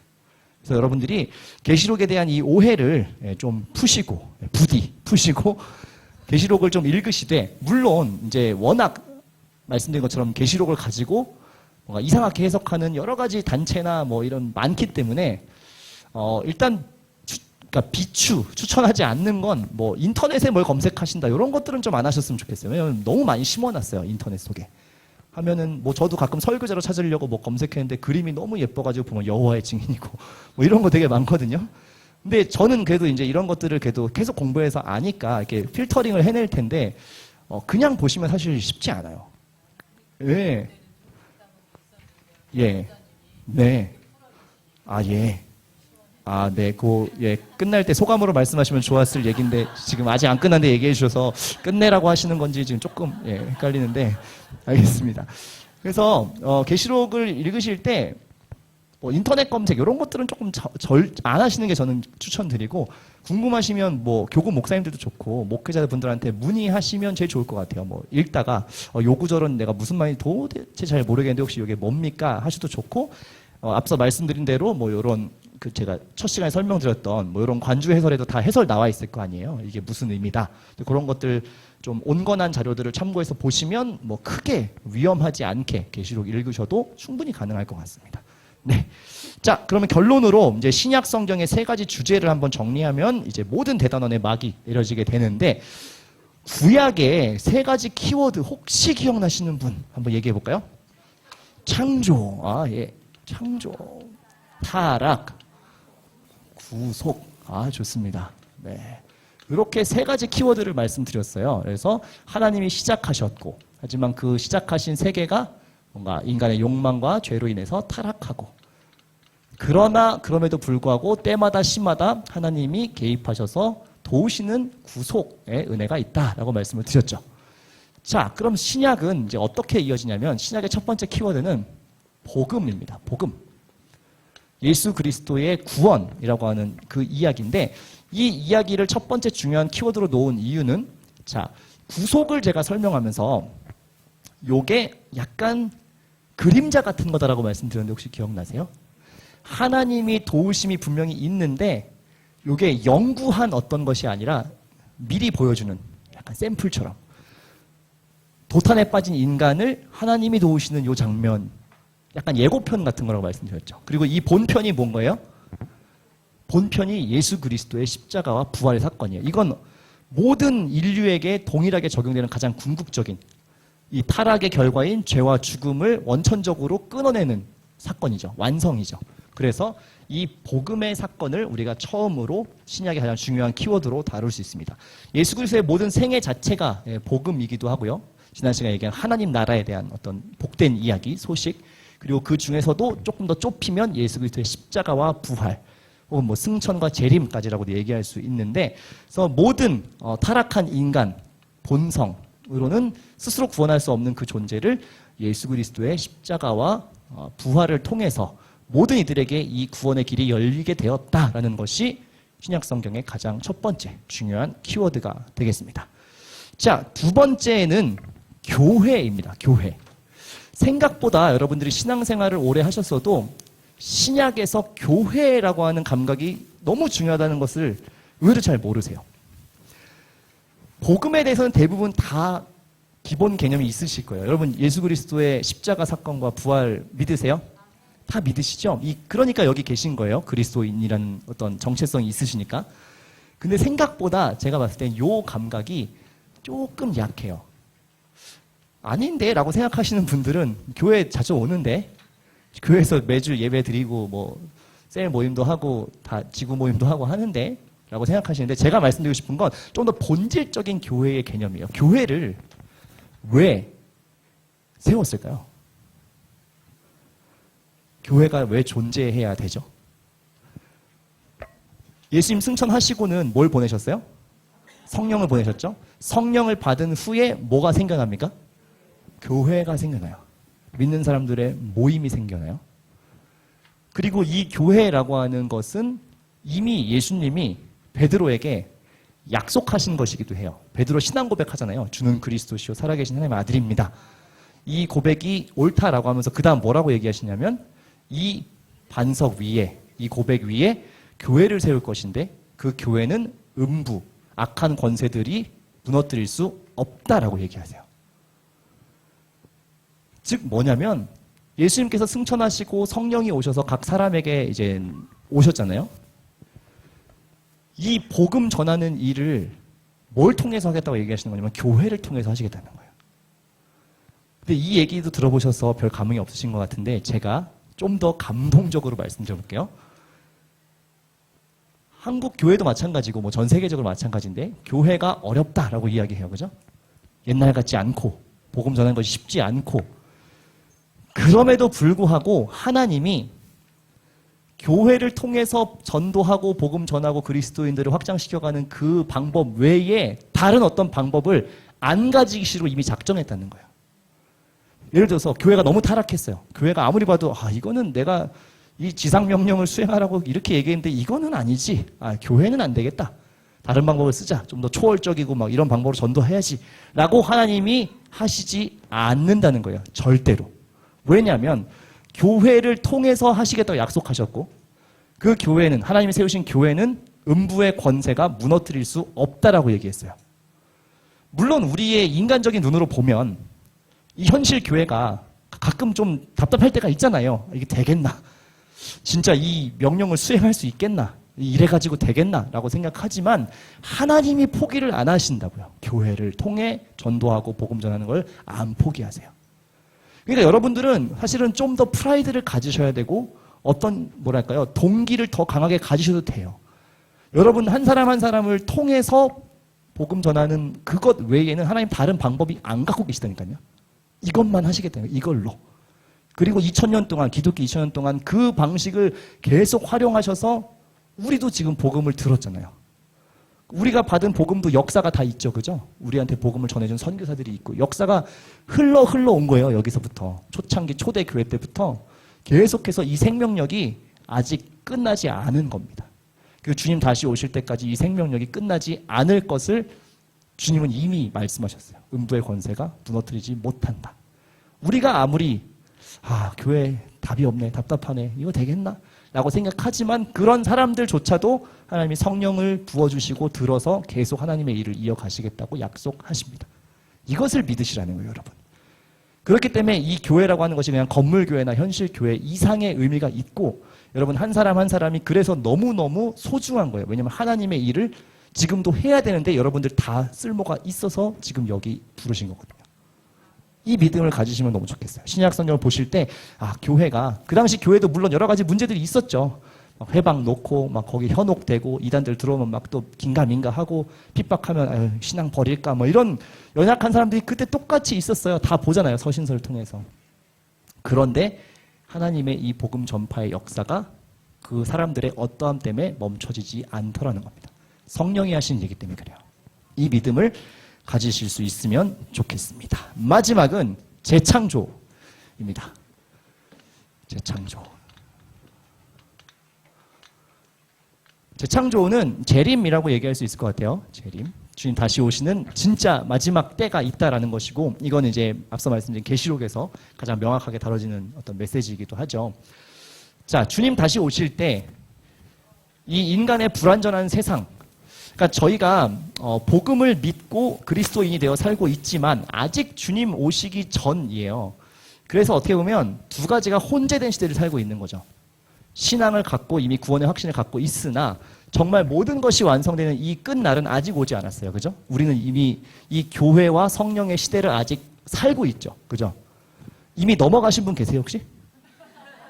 계시면 제가 바로 그 총회 2단국에다가 신고를 친히 해드리려고 이미 요 뒤에 혹시 뭐 살고 계시다든지 뭐 이미 오신 걸로 내가 알고 있다든지 뭐 그게 나다 뭐 이런 얘기 하시는 분들은 제가 바로 신고해드리려고 우리 이 사이에 살고 있어요. 오시겠다는 약속은 우리가 분명히 알고 있는데 언제인지 뭐 아직 오지 않았기 때문에 알 수 없습니다. 그래서 이 긴장 속에서 살고 있기는 사실은 성도의 모든 삶이 고난이나 어려움이 필연적으로 있습니다. 이게 다 끝나면 사실 하나님과 함께 예배하고 하나님 찬양하고 그냥 그게 우리의 삶의 전부일 텐데 아직 그 사이를 살고 있기 때문에 그래요.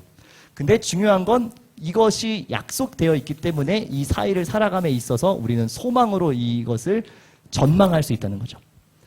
그래서 이 종말에 대한 감각이 없는 사람들은요, 아까 뭐 데살로니가 교회 사람들처럼 방만한 삶을 살게 되거나 아니면 그냥 세상의 것이 다라고 생각하면 살기 쉽습니다. 그리고 실제로 많은 그리스도인 중에 이 종말에 대한 감각이 의외로 별로 없어요. 근데 제가 말씀드린 이런 사건 때문에 더 그런 것 같아요. 이단들 이런 것 때문에 종말 그러면 왠지 막 정말 막 이상하게 의혹하고 막 괜히 목사가 종말을 얘기하는 게 또 당연한 거거든요, 여러분. 새하늘과 새 땅과 마찬가지로 여러분 종말이 분명히 옵니다. 주님 다시 오십니다. 이런 거 얘기하면 너무 당연히 해야 되는 얘기인데 이거 얘기하면 또 막 이상한 얘기 하는 거 아니야? 막 이렇게 하시는데 이거가 있으셔야 돼요, 여러분. 마지막 때가 있다는 걸 아는 사람은 하루하루를 성실하게 살 수 있고요. 그리고 고난 가운데서도 소망을 바라볼 수 있고요. 이 감각이 우리가 없기 때문에 오히려 너무 세속적인 그리스도인 되기 쉬워요. 이 종말에 대한 감각이 있으셔야 돼요.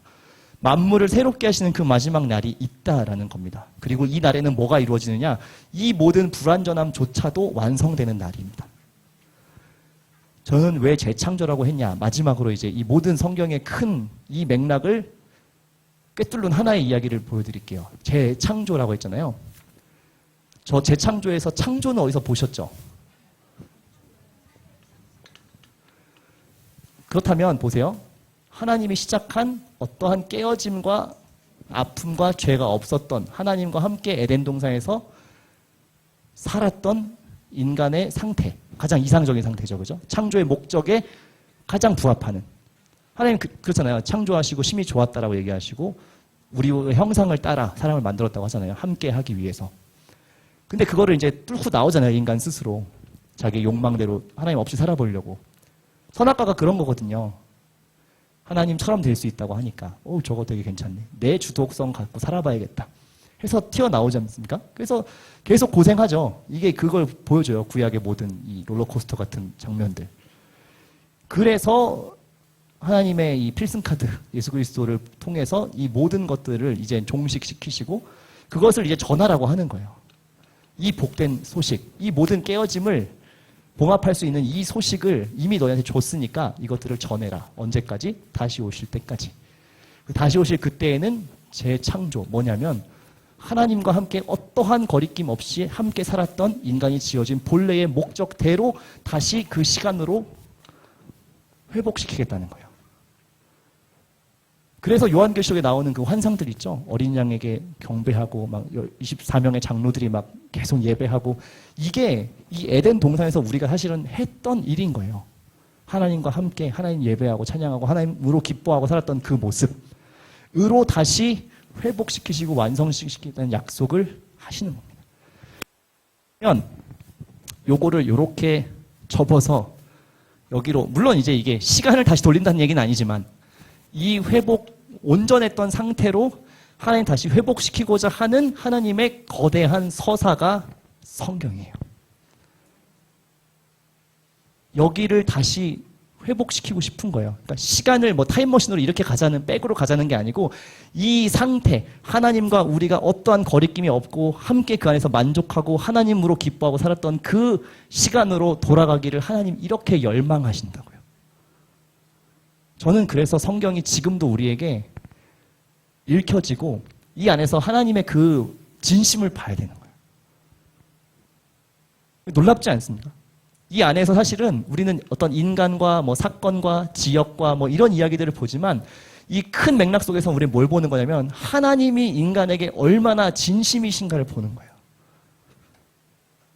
이런 모습을 보이는데도 계속 도와주시고 예수 그리스도 아들을 보내시기까지 사랑하셔서 인간의 어떤 도탄과 절망을 끝내려고 하시고 이걸 전하고 더 많은 사람들이 알아서 궁극적으로는 함께 다시 하나님과 살아가는 이것을 하나님 지금도 꿈꾸신다.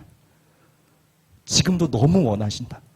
그래서 우리가 여전히 전도해야 될 이유가 있다면 그거예요. 하나님이 이걸 너무나 열망하시기 때문에 지금도. 우리만 알고 끝내는 게 아니라 이 너무나, 왜냐면 아직도 이런 사람들이 있잖아요. 이 도탄에 빠져있고 이 복음을 모르는 사람들이 있잖아요.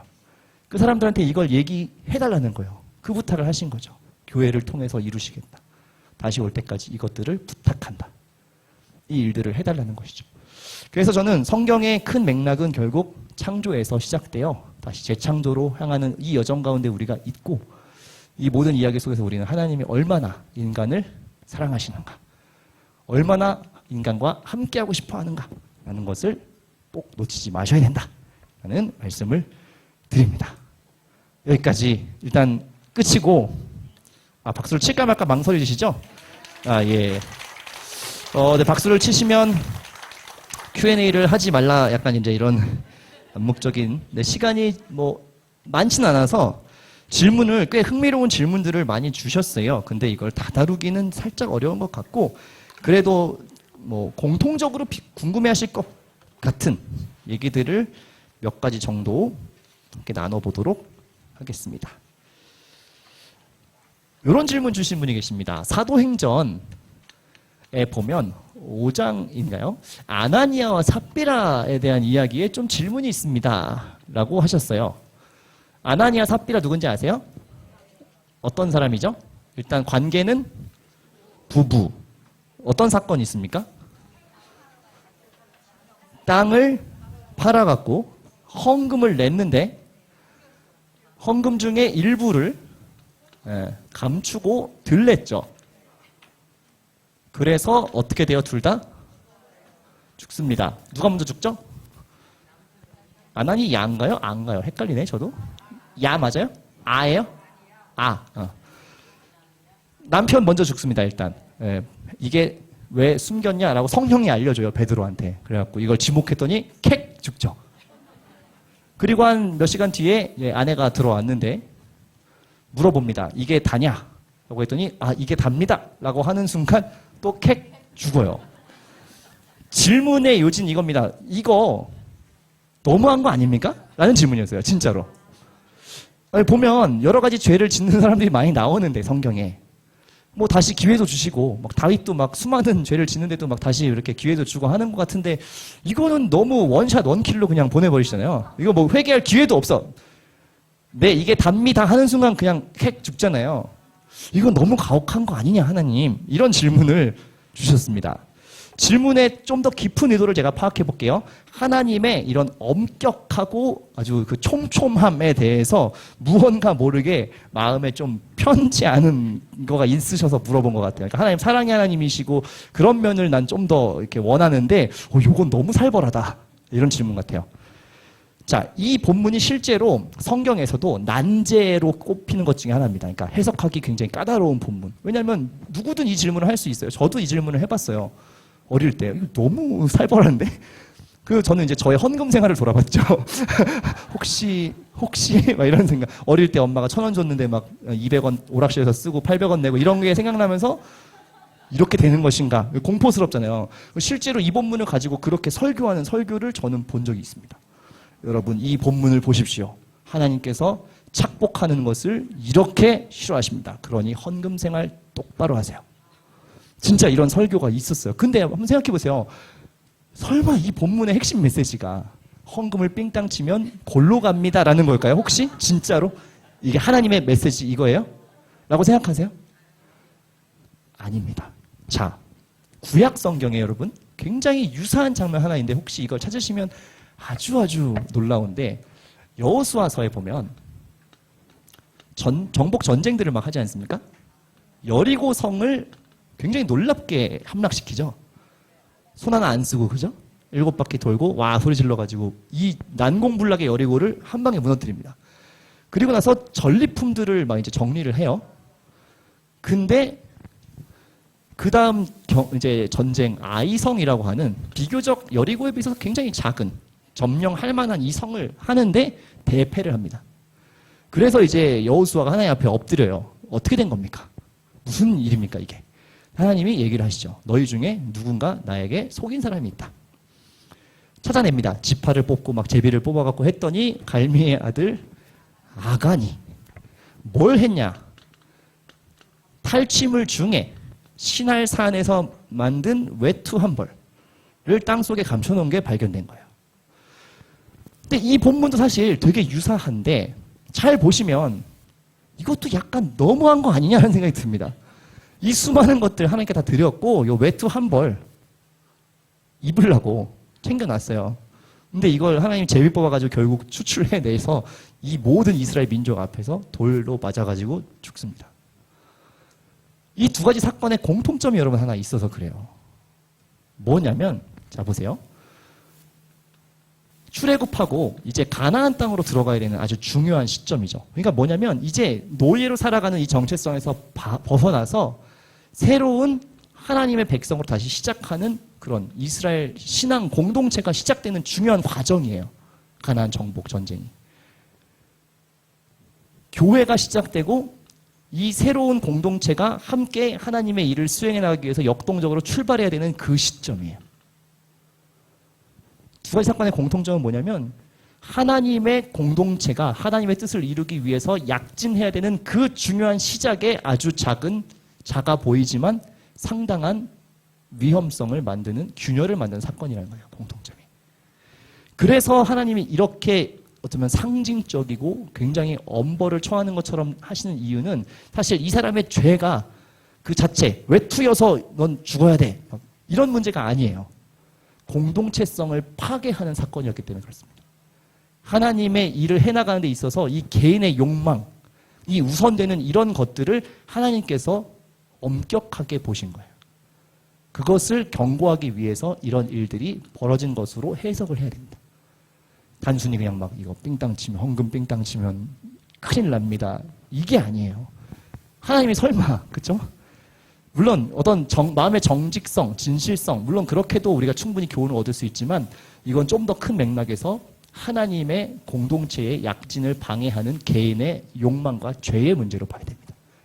이렇게 보시면 우리가 이걸 어떻게 적용할 수 있어요? 우리의 신앙의 공동체 안에서도 혹시 내 욕심과 내 욕망이 더 앞서서 공동체나 하나님께서 기뻐하시는 그것들을 혹 내가 깨뜨리지는 않는가 돌아볼 수 있겠죠. 이렇게 해석을 하셔야 될 것 같습니다. 그러니까 성경을 여러분 이 사건만 놓고 보시면 이거 이상하잖아요. 그러니까 제가 말씀드린 게 그거예요. 이 본문만 딱 띄워놓고 보면 하나님 너무하시네. 인데 사도행전의 맥락을 우리 지금 봤잖아요. 복음을 듣고 성령이 역사해서 초대교회 이제 공동체가 막 시작되는 그 장면, 복음 전하고 막 이제 역동적으로 사도들이 이래 되는 그 장면이잖아요. 지금 사도행전 5장이니까. 그 맥락을 보면 이 사건은 공동체적으로 해석하는 것이 더 적합하다는 겁니다.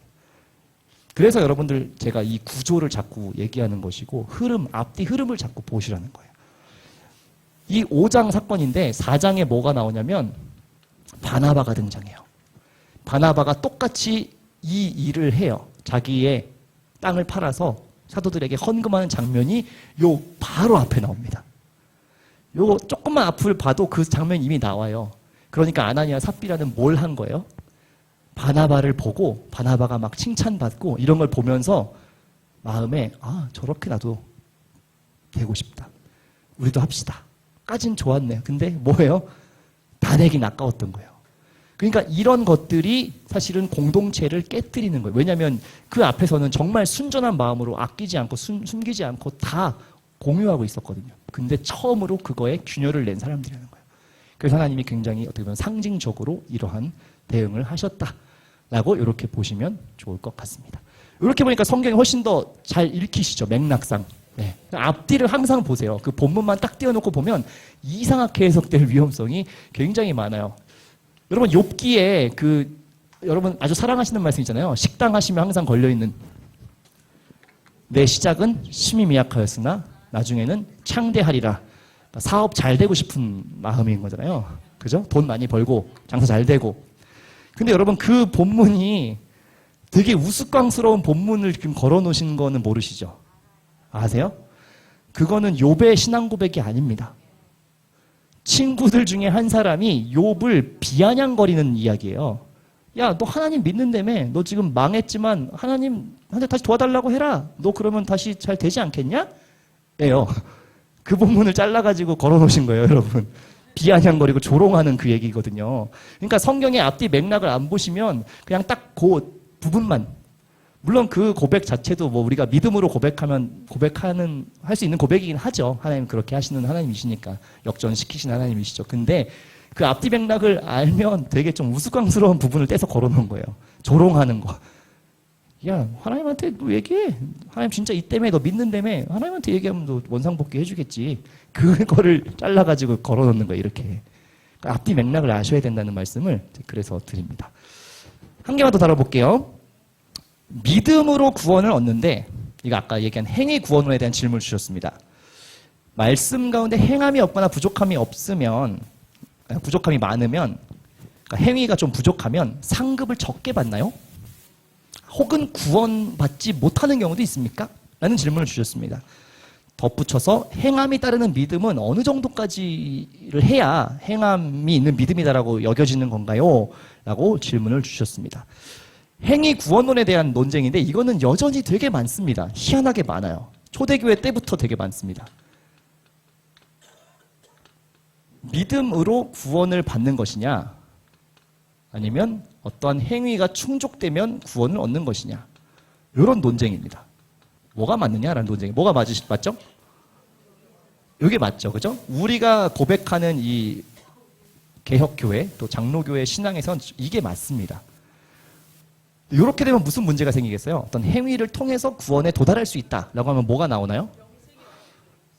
네, 뭐가 나온다고요? 아, 그러니까요. 그거 뭐가 문제가 돼요? 이렇게 설정하면 우리의 구원의 이유를 행위의 어떤 충족으로 보면 뭐가 무슨 위험이 있어요? 예수님 빼고도 구원에 도달할 수 있다고 하죠. 이게 사실은 대부분의 어떤 일반 종교들이나 혹은 잘 아시는 카톨릭, 그러니까 종교 개혁이 필요했던 그 당시 16세기의 카톨릭이 사실은 거의 여기에 가까운 주장을 했습니다. 그래서 뭐 만들어요? 뭘 발행해요? 면죄부를 발행하죠. 이 면죄부를 많이 살수록 여러분들의 죄와 심지어 이미 돌아가신 여러분들의 조상들의 죄도 사해집니다. 옵션을 건 거예요. 인과관계. 그걸 사야 여러분들의 그 연옥 어디 중간쯤 지옥도 아닌 천국도 아닌 어디쯤에 있는 이 조상들의 영혼이 다시 이렇게 천국으로 들어올려집니다. 이런 얘기를 한 거예요. 그러니까 이 행위 구원은 사실 굉장히 반기독교적인 것이죠. 그러니까 그 당시에 종교 개혁자들이 그렇게 이거를 개혁하려고 했던 거예요. 이건 성경적이지 않거든요. 정반대로 얘기하는 거니까. 그래서 행위 구원론은 기본적으로 아주 초대교회도 대표적인 이단이었고, 뭐 또 역사 속에서 보면 이런 뭐 카톨릭의 타락에도 이런 것들이 상당 부분 녹아 있었습니다. 우리가 믿는 믿음은요, 행위 구원론이 아니라 절대적으로 예수 그리스도의 십자가와 이 부활을 믿는 그 믿음으로 이루어지는 것이 맞습니다. 이걸 이신칭이라고 하죠. 아까 갈라디아서나 로마서에 얘기했던. 네. 오히려 이제 행위 구원론이 이제 왜 나온 거냐면 뭐 야고보서나 이런 본문 때문에 그런데 아까 말씀드린 것처럼 이것을 이룬 사람들의 삶을 좀 얘기하시는 거라고 보는 게 더 좋을 것 같아요. 순서가. 뭐 성화라고도 할 수 있겠는데 우리는 물론 장로교에서는 성화라는 개념을 그렇게 막 선명하게 다루지 않는데 감리교나 이런 데서는 이런 것을 굉장히 중요하게 다루거든요. 영접한 이후에 신자의 삶, 성숙해 가는 성령으로 새로워지는 그 삶에 대해서 되게 주목하는데 어쨌든 이 순서가 구원받은 이후에 삶을 잘 살아야 된다라는 얘기를 하다 보니 이게 자칫 행위 구원론처럼 빠지는 위험이 있는 거예요. 그래서 여러분 두려워하지 않으실 건 뭐냐면 이 구원에 대한 취소는 없습니다, 여러분. 그런 사람들이 있어요. 믿었는데 왠지 불안하다. 내가 이렇게 살면 구원을 혹시 캔슬하시지 않을까, 취소하지 않을까라는 염려를 진짜 갖고 있는 분들이 계세요. 근데 하나님의 구원은 그렇게 연약한 약속이 아닙니다. 오히려 그러한 나의 연약한 모습을 발견하신다면 말씀드린 것처럼 성령을 통해서 성령의 도우심을 통해서 이 삶을 하나님 기뻐하시는 삶으로 더 가깝게 이끌어달라는 그 몸부림이 있어야 되는 거지 하나님이 이 구원 취소하면 어떡하지? 이게 아니에요. 방향이 그쪽으로 가시면 안 돼요. 그래서 이 부분을 제가 분명히 말씀드리고 정말 참된 구원의 감격이 있잖아요. 그러면 이 삶이 새로워질 수밖에 없습니다. 내 존재가 어떤 은혜를 입었는지 알잖아요. 그러면은 바뀔 수밖에 없는 거예요. 노력하지 않아도 물론 익숙한 뭐 습관과 옛 것과 싸워야 되는 것들은 있겠지만 성령께서 도우시고 늘 충만케 하시면 이 삶은 자연스럽게 변해갑니다. 점진적으로 성숙해져 가요. 하나님 안에서 건강하게 바뀐다라는 거예요. 자, 제가 이렇게 한번 비유를 해볼게요. 여러분들이 왜 삶이 바뀌어야 되는지 한번 쉬운 비유로 말씀드려 볼게요. 여러분들 길을 가고 있었어요. 어두운 날이에요. 막 비도 오고 막 차가 잘 안 보이는데 갑자기 차가 돌진을 하는 거예요. 나한테 미끄러져가지고 어떡하지 하고 있는데 옆에 있는 어떤 중년의 남성이 뛰어들어가지고 예를 들어서 막아줬어요. 나는 멀쩡해졌어요. 너무 감사합니다. 병문안을 갔어요. 근데 이분이 막 이제 중상을 입어가지고 이렇게 쓰러져 있고 못 일어나세요. 너무 감사합니다. 저 때문에 제가 치일 뻔했는데 어떻게 이렇게 하셔가지고 어떡하죠? 너무 감사해요. 제가 어떻게 이걸 갚을 수 있을까요? 라고 했더니 이 중년의 남성께서 이렇게 말씀하신 거죠. 젊은이, 내가 늘 하던 일이 하나 있어. 뭐냐면 내가 주말마다 이 무료 급식소에 가고 어려운 노인들을 좀 섬기는 일을 하고 있었는데 내가 몸이 이래가지고 지금 갈 수가 없으니 자네가 좀 가서 그 일을 좀 해주게. 나는 그거면 될 것 같아. 이거예요. 이런 비유예요. 우리가 왜 이 삶을 하나님 기뻐하시는 것이 무엇인지를 고민하고 그것을 해야 되는지가 여기에 있어요. 그 은혜를 입었잖아요. 그럼 그 청년이 이거를 막 그래도 뭐 무료 봉사, 뭐 급식 봉사는 좀 제가 부끄러워서 그럴까요? 가서 해야죠. 왜냐하면 내 목숨을 구해줬잖아요. 이런 감각인 거예요. 그래서 구원을 정말 참된 구원으로 여기고 은혜로 여기고 감사로 여긴 사람들은 이 삶이 자연스럽게 바뀌어갈 수밖에 없습니다. 네, 그 말씀을 드리고요. 상급이라고 하는 이 단어에 대한 것도 좀 질문 주셨어요. 뭔가를 많이 쌓으면 여러분 그런 얘기 혹시 들어보셨습니까? 천국의 뭐 집이 사이즈가 다르다. 큰일 났습니다. 큰일 났어. 아니 그런 고민은 그냥 이 현실 세계에서 하는 걸로 족하지 않습니까, 여러분? 거기서도 평수 이런 건 싫지 않아요? 저는 사실 이거 되게 좀 위험하다고 봐요. 왜냐하면 그런 류의 간증을 하시는 분들이 좀 있습니다. 다녀와 봤는데 그 사람의 어떤 상급과 면류관이 틀리더라, 사이즈가. 그래서 여러분 이 세상에서 더 열심히 어떤 것들을 공덕을 쌓아야만 큰 집에서 더 빛나는 면류관을 받더라라고 하시는데 제가 봤을 때 우리가 천국에서 받을 상급은 하나밖에 없어요. 예수 그리스도와 함께 영원히 사는 그 기쁨이 우리 복이죠. 다른 상급이 뭐가 있겠어요? 한번 상상해 보세요. 천국에도 막 이 등급이 있고 레벨 차이가 있고 그러면 그 사실 천국이라고 할 수 있습니까, 그게?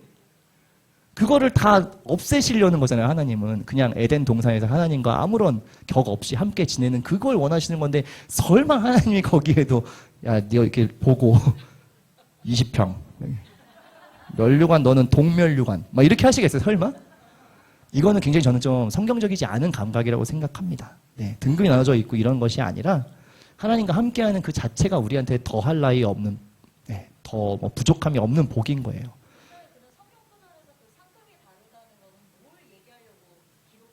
아, 그 얘기 하시면 집에 오늘 못 가실 수도 있어서, 네, 그건 따로 개인적으로 말씀드릴게요.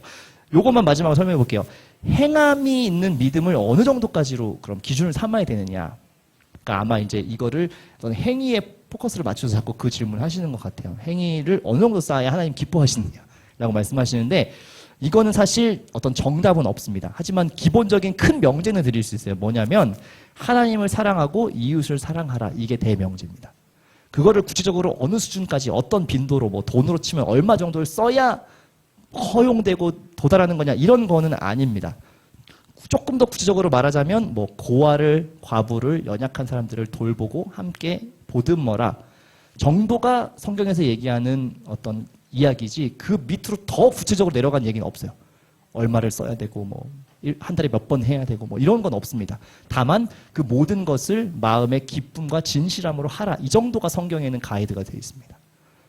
그래서 어떤 성령의 양심이 증언하는 일인 것 같아요. 그건 여러분들이 뭐 이렇게 딱 집어가지고 요 정도로 했네, 뭐 당신은 요렇게 안 하고 있지 않냐, 뭐 이런 걸 할 수 있는 건 아닌 것 같고 개개인의 어떤 판단 영역이라기보단 하나님과의 관계 속에서 성령의 감동에 따라서 그런 마음을 주실 때 기쁨으로 하시면 되는 거예요. 예, 그게 뭐 아까 말씀드렸지만 부족해서 뭐 하나님이 막 구원을 해줘 말어 이러지 않으시니까 오히려 이 구원의 감격과 감사를 가지고 기쁨으로 하실 수 있다면 그 모든 것이 하나님 안에서 가한 겁니다. 네, 그렇게 받으시면 될 것 같아요. 네. 자, 질문이 굉장히 많은데, 요거 하나만 요건 진짜 너무 필요해서. 이거 진짜 오해하시는 분들 많아갖고 요것만 할게요. 솔로몬의 1000번제. 1000번 드린 거냐, 1000마리를 드린 거냐. 요 질문은 제가 진짜 오해가 많아서 풀어드리고 가겠습니다. 물어볼게요. 한 마리씩 드려서 1000번 했다. 생각하시는 분 들어보세요. 1000번. 오케이. 네. 한 번에 1000마리 드렸다. 네, 나머지 분들은 솔로몬이 번제를 드렸다는 것 자체를 부정하고 계시는 이단이십니다. 네. 열왕기상에 보면 기브온에서 이제 솔로몬이 왕되기 직전에 기브온이라고 하는 산당이에요. 거기 이제 제사를 드리는 곳 가서 1000번제를 드리는 모습이 나옵니다. 근데 한 마리씩 1000번 했냐? 1000일 동안. 아니면 한 번에 1000마리 드렸냐? 이게 이제 쟁점인 이유가 뭐냐면 보통 성경에서 이렇게 해석하는 경우가 많습니다. 한 마리씩 1000번 동안 정성껏 드렸다. 1000일 동안. 그래서 하나님이 솔로몬에게 너의 소원이 무엇이냐? 갸르카도다. 라고 해석을 하는 것입니다. 해석을 한 뿐만 아니라 요거를 여기까지 가는 게 제가 조금 참 마음이 그런데 1000번제 헌금 이라는 것이 공공의 혹시 우리 교회도 있습니까? 있어요. 자, 의미만 바르게 하시면 돼요. 이거를 혹여나 1000회를 내어야만 하나님이 내 마음의 소원을 들어주신다라고 혹시 오해하신다면 아까 방금 말씀드린 행위 구원론에 가까운 거예요. 이거는 치성을 드리는 거죠. 그죠? 자, 제가 정해드릴게요.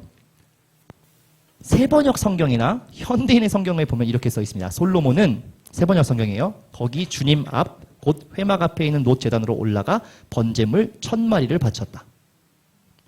현대인의 성경입니다. 당시에 가장 유명한 산당은 기브온에 있었으므로 솔로몬 왕은 기브온으로 가서 1000마리의 짐승을 잡아 번제를 드렸다. 됐죠? 이견 없으시죠? 한 번에 1000마리의 번제를, 이게 아니고 한 번에 1000마리의 번제를 드린 겁니다. 그렇기 때문에 이거를 1000번이라고 하는 엄청난 정성을 들였기 때문에 하나님이 솔로몬에게 응답하셨다라고 이어가는 논리는 굉장히 비약이죠. 그리고 이것을 어떤 헌금 생활과 연관시켜서 압박하는 것도 사실은 여러분 압박받으시지 마십시오. 성경이 그런 맥락으로 쓰여 있는 것이 아니기 때문에 오히려 하나님께 아낌없이 드리는 그 마음의 중심을 보셨기 때문이에요.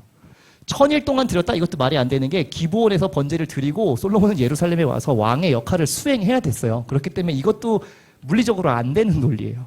그러니까 이것을 혹 누군가가 1000번제를 드려서 정성을 쌓고 싸우면 하나님이 응답하실 거다라는 식으로 여러분들을 혹 이야기하신다면 거기에 가스라이팅 되지 마시고 하나님이 그런 분이 아니에요. 우리의 어떤 것 때문에 하나님이 부유하거나 가난하게 되시는 분이 아니라니까요. 그냥 우리가 자원하는 그것을 받으셔서 기쁘게 역사하시고 그걸 일하실 뿐이지 막 들레가지고 막 목을 막 잡아 흔들고 더 뱉어내야지 막 이렇게 하지 않으신다니까요. 아나니아 삽비라 얘기도 같은 맥락이잖아요. 그렇기 때문에 마음의 중심을 보신다라는 거죠. 그래서 1,000번째 헌금이라는 봉투가 있다고 하니 일단은 뭐 사용은 하시되 이 부담을 갖고 하시지 마세요. 아셨죠? 기쁨으로 낼 수 있을 때 자원하는 11조요. 아, 이거는 제가 이제 위임 목사님과 좀 얘기 나눠보고 교회의 방침에 제가 또 잘 맞는 얘기를 해드려야 되기 때문에 11조도 마찬가지예요. 어떤 정확하게 산술적인 10% 그러면 청년들은 그런 질문해요. 세전이에요, 세후예요, 뭐 이런 거 질문하거든요. 그런 얘기가 아니라 자원하는 마음 이게 예, 나에게 주신 나머지 구가 하나님께로 온 것이라는 걸 내가 인정하고 기쁨으로 살 수 있고 나머지는 잘 내가 대리인으로서 관리하고 선용하겠습니다라는 그 고백인 거지. 막 액수를 따져가지고 막 원단이 뭐 절삭하고 이런 거 하시면 복잡해집니다. 그런 감각이 아니시라는 거. 예, 기쁨으로 내는 거. 네. 예. 네. 네. 벌이가 없는 때. 네네. 없는, 예, 네. 아, 예.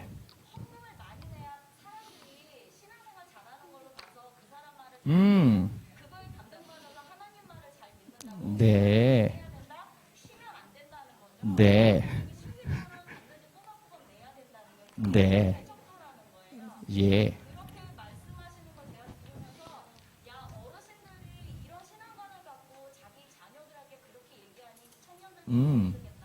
아, 예.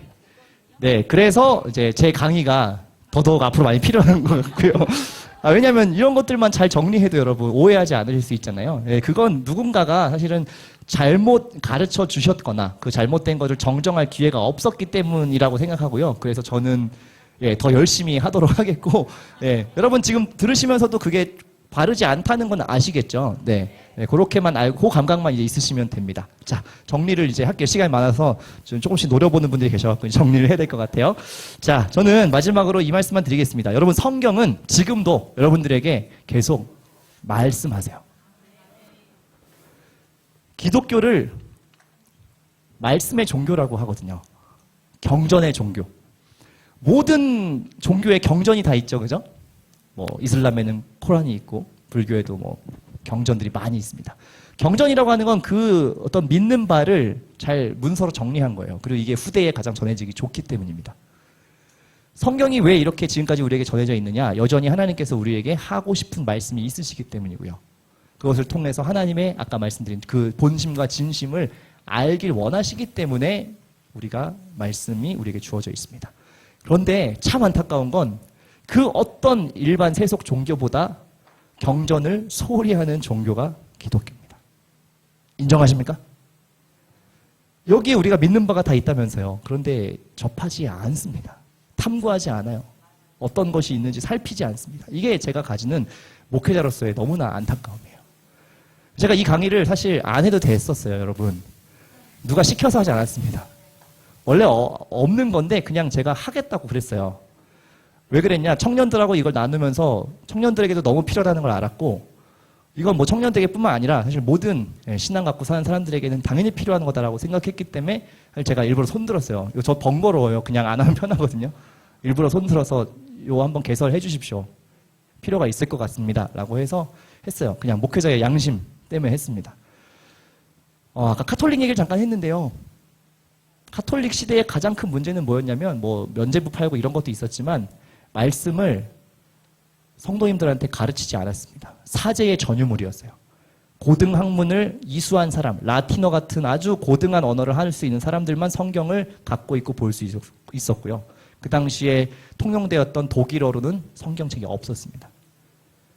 그러니까 무슨 설교를 성당에서 하고 해도 아무도 모르는 거예요. 그게 맞는지 아닌지. 그러니까 이런 면죄부 같은 이상한 말도 안 되는 소리를 해도 그렇구나 하고 낸 겁니다. 그래서 루터나 이런 칼뱅이나 종교 개혁자들이 꼭 개혁의 그 과정에서 했던 것 중에 하나가 그 나라에 해당하는 모국어로 성경을 번역한 일이었어요. 루터는 독일어로, 칼뱅은 스위스어로. 직접 읽을 수 있게 하자는 거예요. 돌려주자는 거예요. 평신도들한테. 이걸 안 하니까 이렇게 되지 않았냐. 저는 이 시대에도 동일하게 그런 일들이 있어야 된다고 생각합니다. 목회자들이 이것을 책임감을 가지고 돌려드려야 되고요. 여러분들이 직접 읽으시고 발견하시고 모르시는 것들은 또 이야기 나누시고 이렇게 하면서 함께 교회가 하나님의 뜻을 찾아가야 되는 거죠. 목회자들만의 전유물이 아닙니다. 여러분들 더 도전적으로 성경을 읽으시고 질문도 하시고 피곤하게 하세요. 그래야 교회가 건강해지고요. 하나님 뜻이 무엇인지를 여전히 우리가 발견하면서 신앙의 여정을 걸어갈 수가 있습니다. 저는 그 부탁만 좀 드리고 싶어요. 과정 다 끝났지만 돌아가셔서 복습도 하시고 성경을 정말 이제 읽으세요. 읽어 나가시고 막히시면 또 연락도 하시고 이제 제 번호 다 아시잖아요. 문자 하도 보내가지고 연락하시고 이렇게 하면서 정말 살아있는 하나님의 말씀을 또 우리의 삶의 여정의 길로 등불로 삼으시면서 걸으실 수 있기를 부탁드리겠습니다. 네. 네, 기도하고 마치도록 하겠습니다. 살아계신 하나님, 4주간의 모든 시간을 통해서 하나님께서 이 말씀을 통해 우리에게 무엇을 전하고자 하시고 하나님의 마음과 본심이 어떤 것인지 알게 하시니 감사를 드립니다. 연약한 우리의 존재와 본질을 끊임없이 사랑하셔서 손을 내미시고 건져 올리시고 다시 한번 주님과 함께 살아가고 주님과 함께 동행하는 그것을 기뻐하셔서 그것 하나 외에는 다른 어떤 바람이 없으셔서 주님이 모든 성경의 이야기 속에서 하나님이 그렇게 등장하시고 또 우리의 삶을 붙드시는 줄 믿습니다.